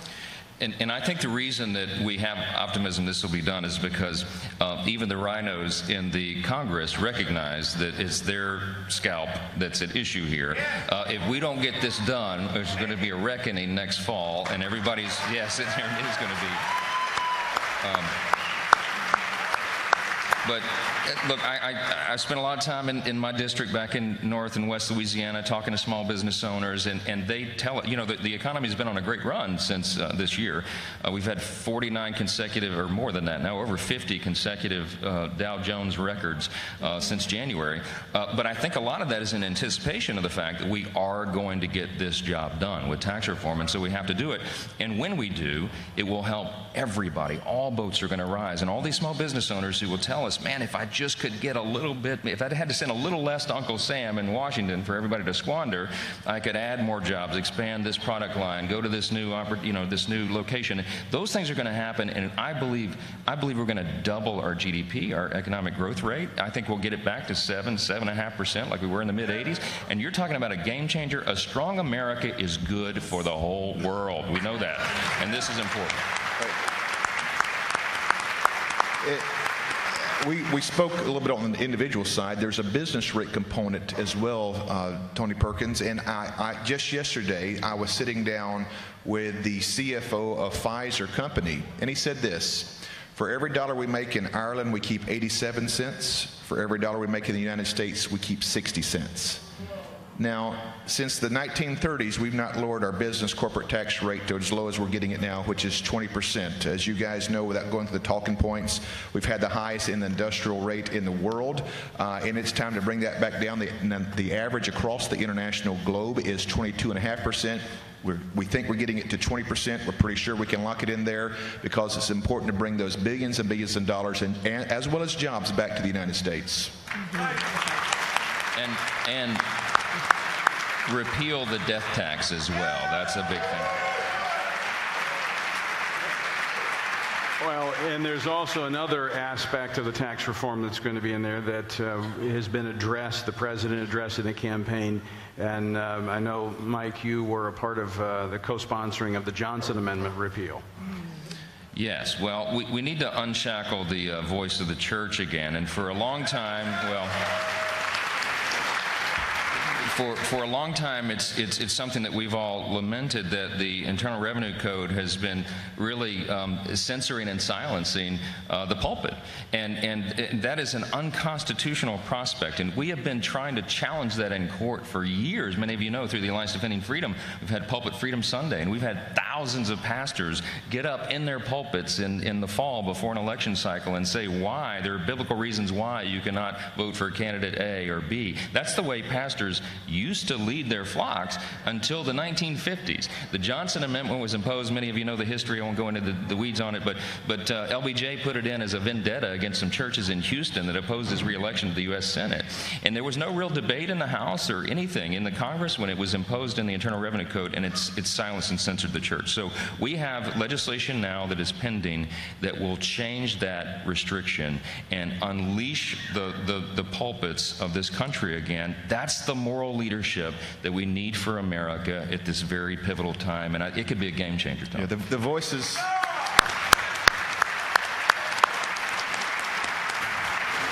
The voices on the left were never shackled. Now it's time to unshackle the voices on the right. That's right. All right, lightning round here. We're about out of time. Very quickly, as you think about how the values voters, those across the country that are watching and literally around the world, how can they most effectively pray for Congress at this moment? Well, I think certainly for wisdom. But if you look at one version of the story of Solomon, he said, give me a heart that I might have a discerning heart. And I think wisdom starts with the heart.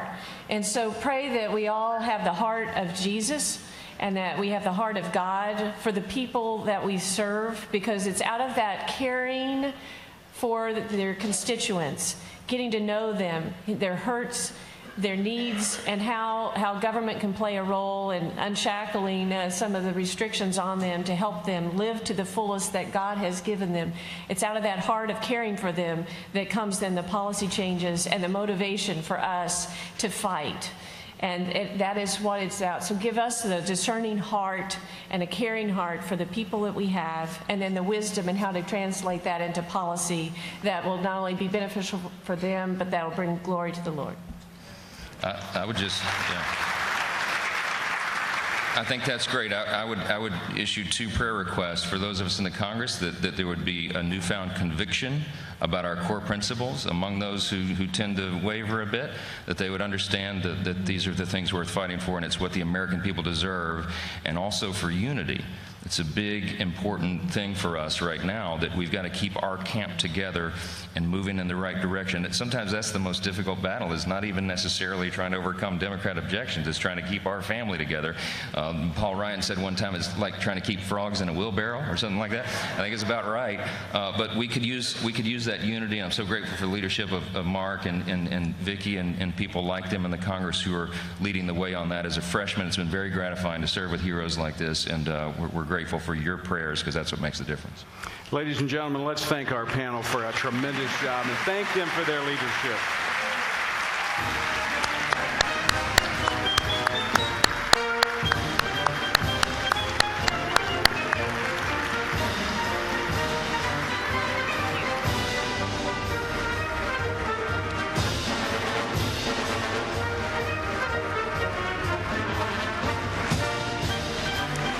Thank you, ladies and gentlemen, for that great ovation. I really appreciate it so much. Our next speaker is the chairman of the House Freedom Caucus, a group of roughly 40 conservative members of Congress dedicated to giving a voice to those who feel forgotten by their government. During his time in Congress, he has championed fiscal responsibility, accountable government, pro-growth economic policies, pro-family and pro-life initiatives, and a strong national defense. From the great Tar Heel state of North Carolina, ladies and gentlemen, would you please welcome Representative Mark Meadows. Morning.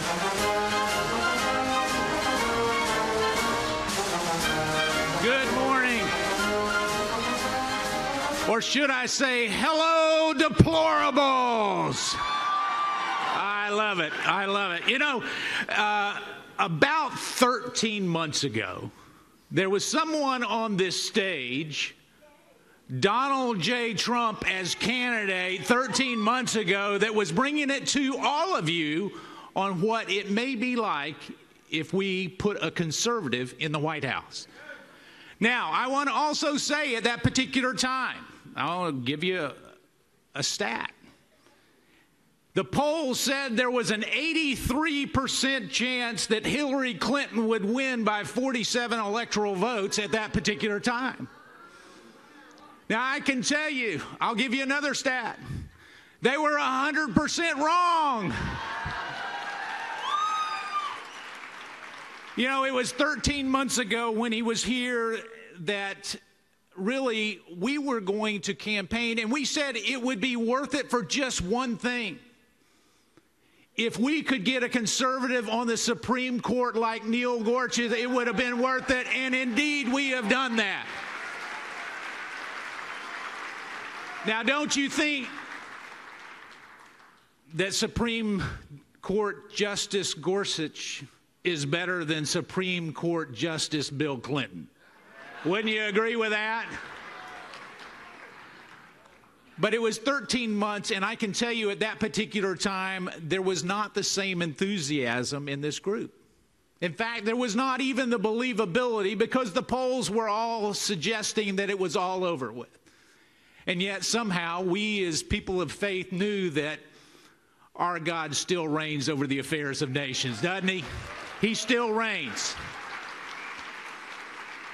So it is not just with that federal Supreme Court nominee that has been confirmed. It is the 150 other federal court, conservative federal court nominees that will ultimately make sure that we turn back this country to its roots, to make sure that we, the people, and the Constitution will still reign. It is that that we can applaud this morning.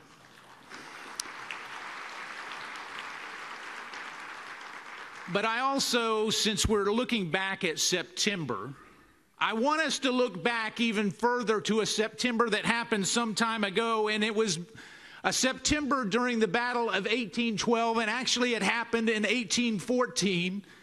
And many of you might have known it was the Battle of Baltimore. Fort McHenry was off there, and there was 25 hours of bombardment, bomb after bomb, cannonball after cannonball, going in to not only make sure that the strongest country in the world at that time, England, would take over a fledgling country like the United States. Now, I share that because at that particular time, they had anticipated the battle that would come.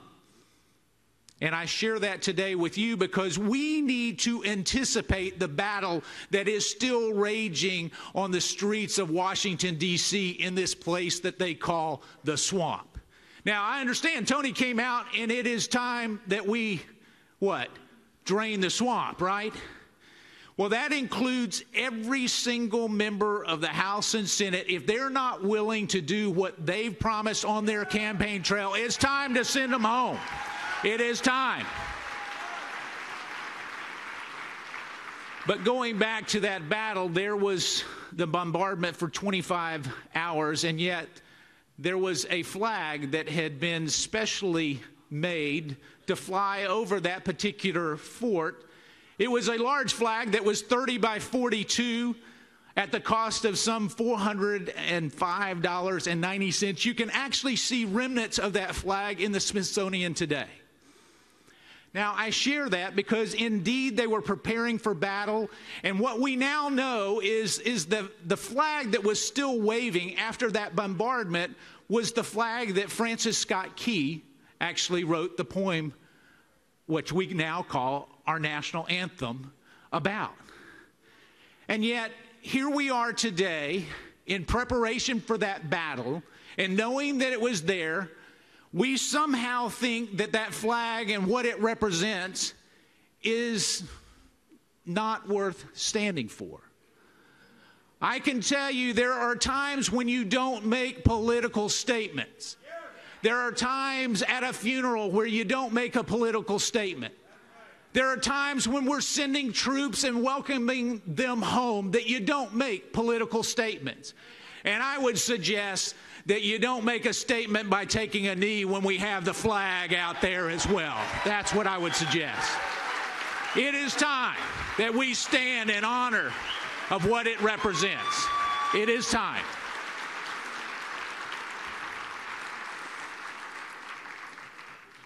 But perhaps you don't know the story that is told a little bit around that time that is not commonly known like the national anthem. And it's a story that talked about 22 patriots that were fishermen that actually came in and they sunk their boats in the harbor to make sure that the enemy couldn't get close enough for those cannonballs to take full effect. It was 22 patriots that actually sunk their boat in the harbor. It was their livelihood. They were fishermen. They were willing to sacrifice it all for what many at that time were calling a lost cause. Perhaps you have been criticized by your friends for fighting for a lost cause. Perhaps the times that you stood up and you said, you know what, we're going to pray and we're going to continue to go to the polls. We're going to pretend like we're in the lead, even though the polls were suggesting that we were way far behind. But you know what?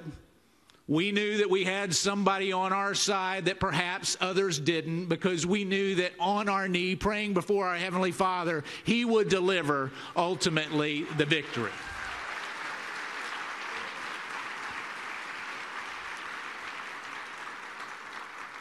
And so I ask you today, are you willing to still be one of those 22 patriots? Are you willing to be someone who is willing to fight for a lost cause? When all of the media says that your voice doesn't matter, will you join me in making sure that they know that your voice matters and it is not to be denied?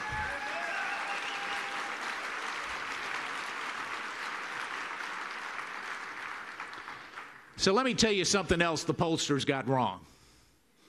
You know, we were in North Carolina, and as some of you might have known, that was a little bit of a battleground state, and so we got to see up close and personal our president campaigning from one end of the state to the other. But when I knew that the pollsters were getting it wrong was one day we were going to campaign across the state. I live in the far west. I was getting in the car. We were going along the interstate. And then all of a sudden on the interstate, I started to see handmade signs that said Donald Trump from president, make America great again. Make sure that we vote on November 8th. These were handmade signs. They were not coordinated by the Republican Party. They were not any part of a coordinated effort. I saw the Russians nowhere. They weren't anywhere around. But I can tell you that it was real. You could feel it. You could see it. And all of a sudden what happened is this organic desire to make America great again, to believe that America is exceptional, and to quit apologizing for our greatness was something that we needed to do once again. I would suggest it is time that we continue on that journey to make America great again. Now, as we look at that particular day, I want to tell a little bit more, because as we were going to a place in North Carolina that I didn't know it existed. It was Selma, North Carolina. Now, it was in the east, I was in the west, but yet it was this small place. And so as we were going there to actually campaign on behalf of this president, that time candidate, miles out, we started to see pickup trucks that had pulled over to the side of the road. We started to see cars. We saw people on the side of the road waving American flags as the motorcade was coming through. And we're talking about 4 or 5 miles out. In the middle of nowhere. Well, my apology to Selma, North Carolina. In the middle of nowhere, we show up in this outdoor open pasture. There are 20,000 people who had been standing there for hours just to wait to hear President Donald J. Trump address them. Now, if that is not an organic movement, not organized by anybody else, I don't know what is.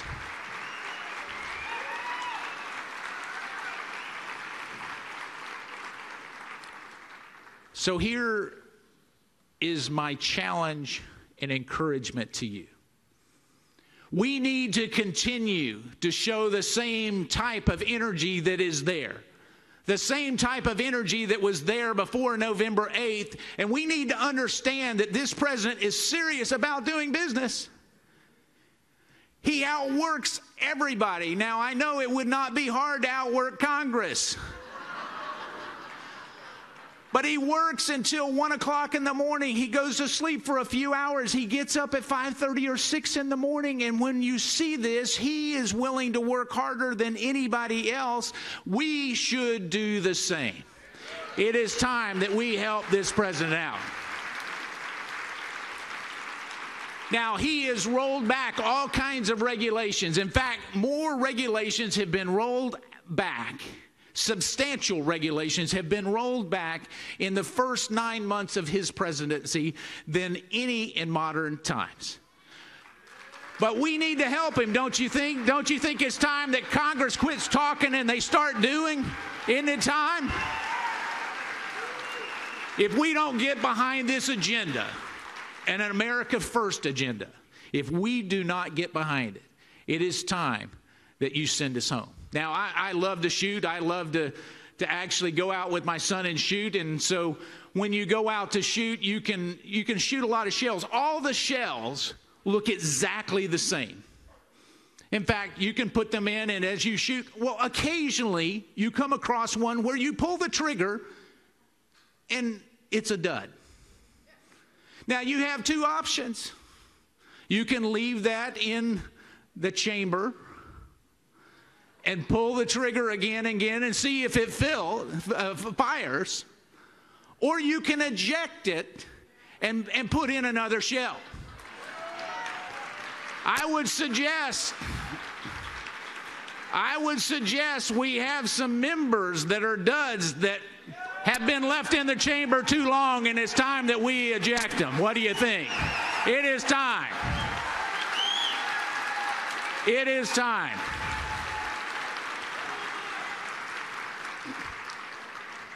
Quit trying to make them perfect. Eject them. Start over with a fresh shell.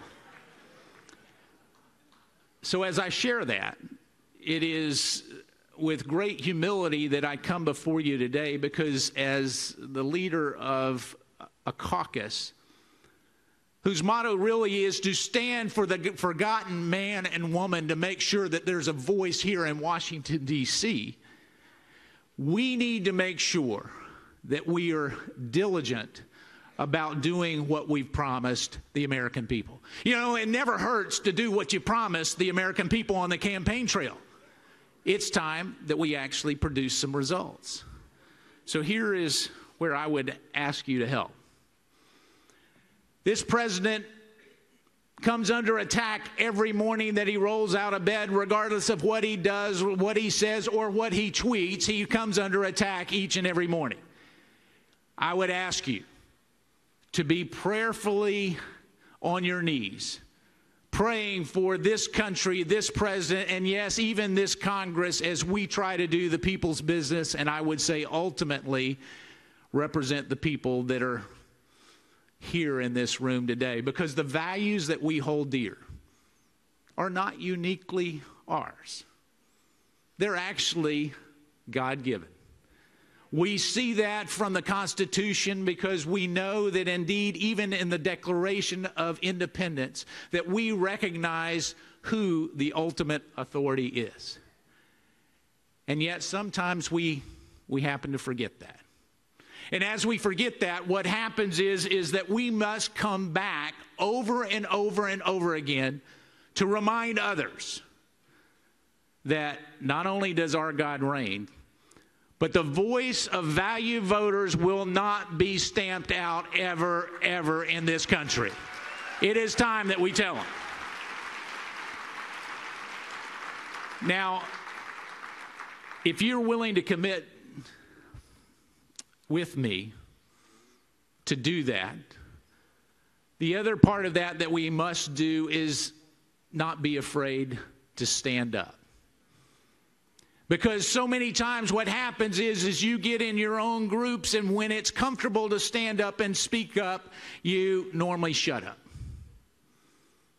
And I'm talking to myself here, because sometimes it's a whole lot easier to just be quiet instead of actually speaking out on what you know to be the truth.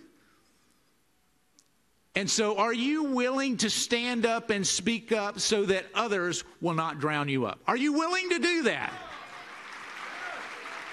We got one with a hat that I know will do it, all right? But thank you. God bless you. So I also want you to know this, that as we start to see things changing, we can come back to where we started. We can come back to our Judeo-Christian roots that this president has not only promised that he would uphold, but he has demonstrated that he would uphold. He has demonstrated it over and over and over again. We can make sure that our best ally in the Middle East, Israel, is defended, and we are unflinching in that defense. We need to make sure that we do not yield there. I see Gary Bauer here in the front row. There has not been anyone who has been a stronger advocate for Israel than you, Gary. Thank you so much for being here. God bless you.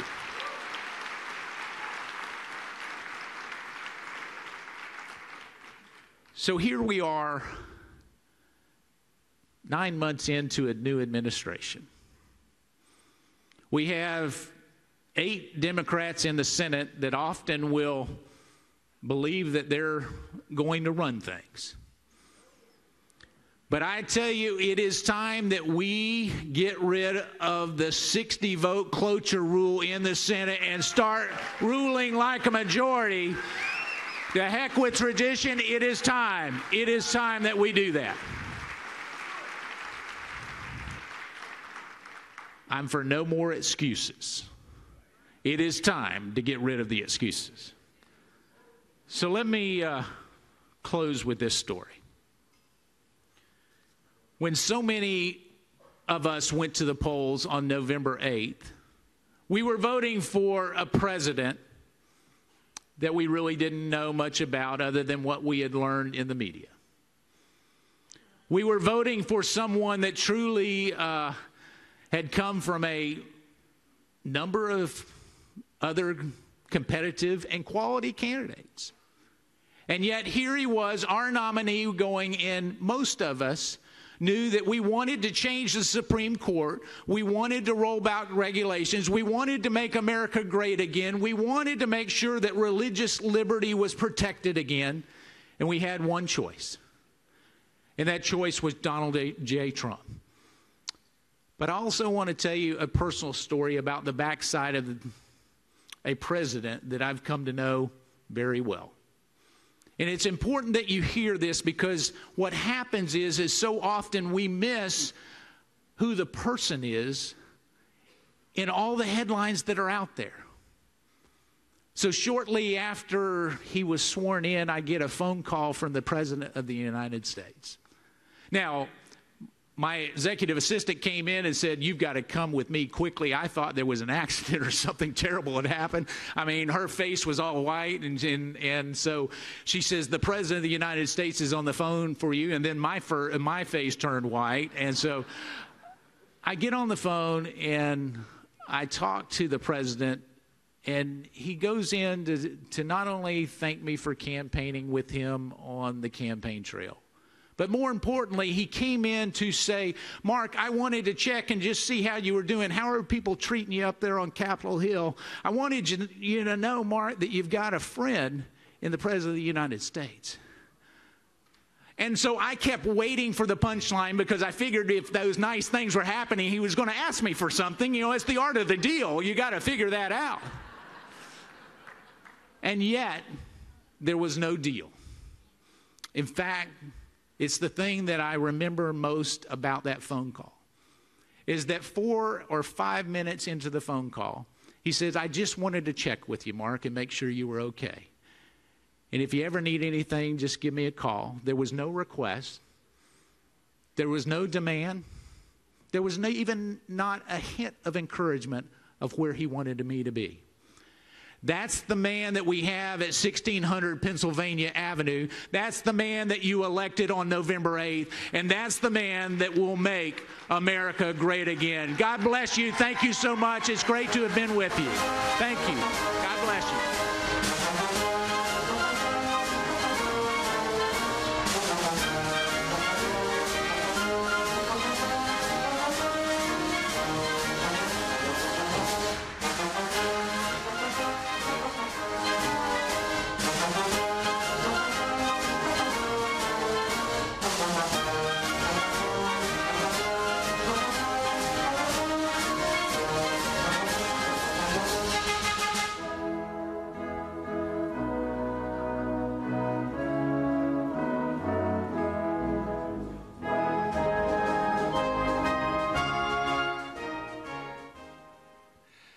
Ladies and gentlemen, please welcome back to the podium the President of Family Research Council, Tony Perkins.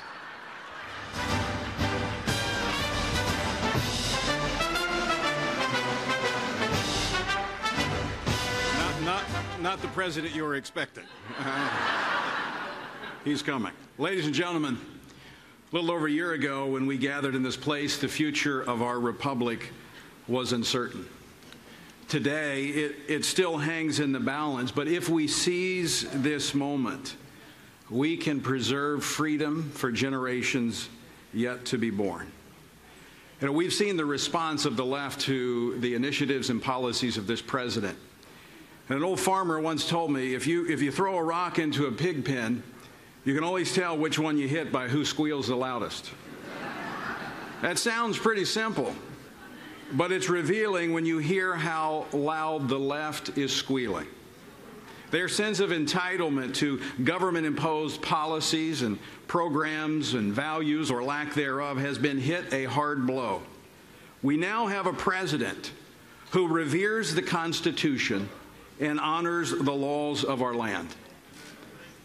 And to make matters worse for the left, we actually have a president who is keeping his campaign promises.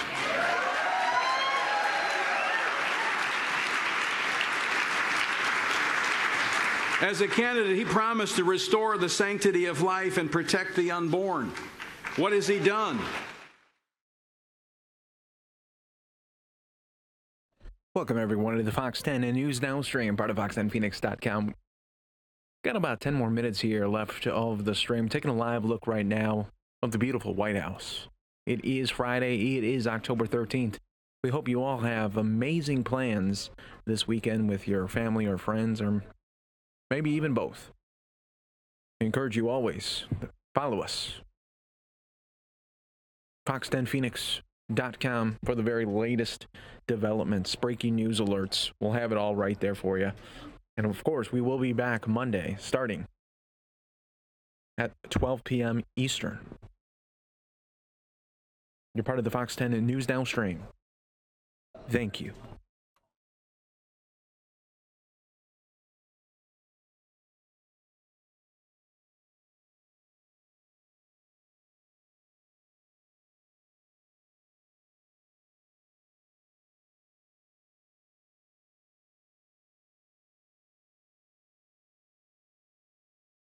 And what we have to do is come up with great health care. Now, that's what I did partially yesterday.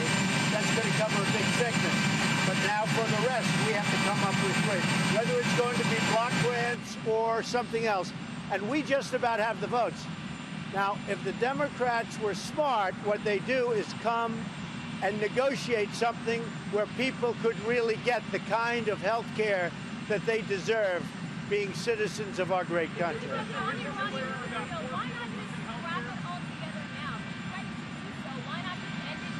Because we'll see what happens over the next short period of time, and I can do that instantaneously. I like a two-step process much better. No, because I think what we'll do is we'll be able to renegotiate so that everybody gets. We just took care of a big chunk, and now we'll take care of the other chunk. What would be nice if the Democratic leaders could come over to the White House, we'll negotiate some deal that's good for everybody. That's what I'd like. But they're always a block vote against everything. They're like obstructionists. If they came over, maybe we could make a deal. But the subsidy is really a subsidy for the insurance company. That's not going to people. That's making insurance companies rich, John. The worst ever. Well, I may do that. I may do that. The deal is terrible. So what we've done is, through the certification process, we'll have Congress take a look at it, and I may very well do that. But I like a two-step process much better. John? What do you think the moves that you made on Obamacare here with the executive order yesterday and then removing the subsidies? Got great support. Is that a way for you to put pressure on Democrats to say, look, if it'll leave it, come to the table and negotiate with it? Well, they've already lost a big chunk because, as you know, that's a big chunk and it's very popular. And you will have millions and millions of people sign up under that. You could say, I mean, I'm not doing that consciously. I will say this, John. I will say that the Democrats should come to me. I would even go to them because I'm only interested in one thing, getting great health care for this country. That was a big chunk. And as far as the subsidy is concerned, I don't want to make the insurance companies rich. If you look at their stock price over the last number of years, take a look at what's happened with those insurance companies. They're making a fortune by getting that kind of money, yes.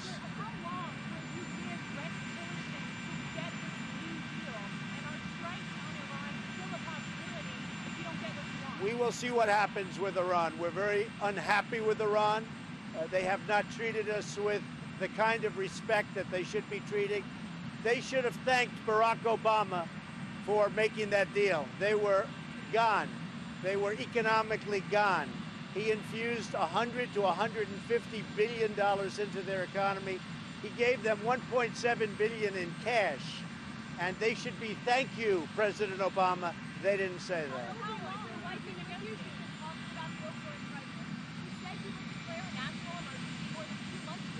So we're studying national emergency right now. Believe it or not, doing national emergency, as you understand, is a very big statement. We will be doing that. My wife, Melania, who happens to be right here, finds that subject to be of such vital importance, and she's very much involved. And as you know, she's on the committee and really wants to be involved in that process. Yes. Yes. They would love me to stay in, only for one reason. Look at the kind of money that's being sent. You know, Iran is spending money in various countries. And I've always said it, and I say to them, don't do anything, don't worry about it. Take all the money you can get. They're all friends of mine. Actually, Emmanuel called up, and he talked to me, and I said, look, Emmanuel, they just gave Renault a lot of money. Take their money, enjoy yourselves, but we'll see what happens. Iran has to behave much differently. You promised that you would help people who are struggling. This CSR payment looks like it will hurt low-income people. The CSR payments, if you take a look at CSR payments, that money is going to insurance companies to prop up insurance companies. That money is going to insurance companies to lift up their stock price, and that's not what I'm about. Take a look at who those insurance companies support, and I guarantee you one thing, it's not Donald Trump, John. The JCPOA bid is being floated by Senators Cotton, Corker, and Rubio to remove the sunset provision, strengthen IAEA inspections. Yeah. Does that meet the bar for you, or do you need Well, I more? think we're going to take a look, John, at what happens. We're going to see what happens. We're going to see what they come back with. They may come back with something that's very satisfactory to me, and if they don't, within a very short period of time, I'll terminate the deal. And as far as Puerto Rico is concerned, I love Puerto Rico. We've done a great job. Yeah. We've done a great job in Puerto Rico. Puerto Rico has to get the infrastructure going. We're helping them with their infrastructure, but most important on Puerto Rico is their electric plants are essentially gone. Now, they were gone before the hurricane. They were in bankruptcy. They owed $9 billion. I think it was $9 billion.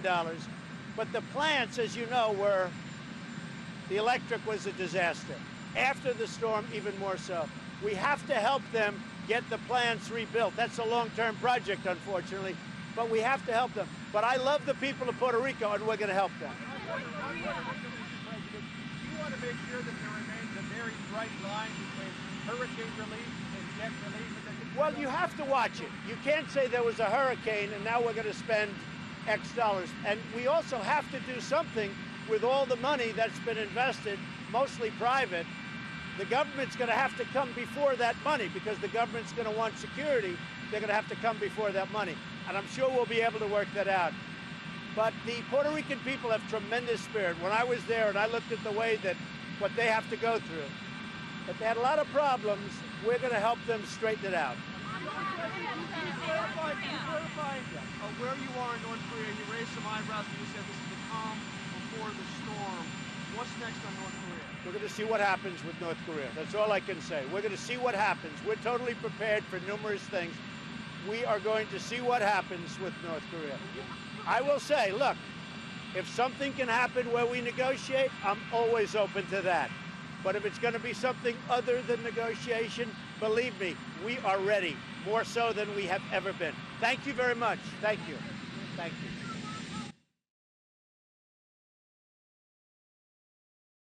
All right, folks, that's going to do it for us today on the Fox 10 News Now stream, part of fox10phoenix.com. It's also going to wrap up our week here on the streaming service, but we will be back on Monday starting at 12 o'clock Eastern. We hope that you will join us, and we hope you have a very, very great weekend. Hope it goes nice and long for you, and hopefully you're spending it with the ones you cherish the most. Have a great one, and we'll see you next week.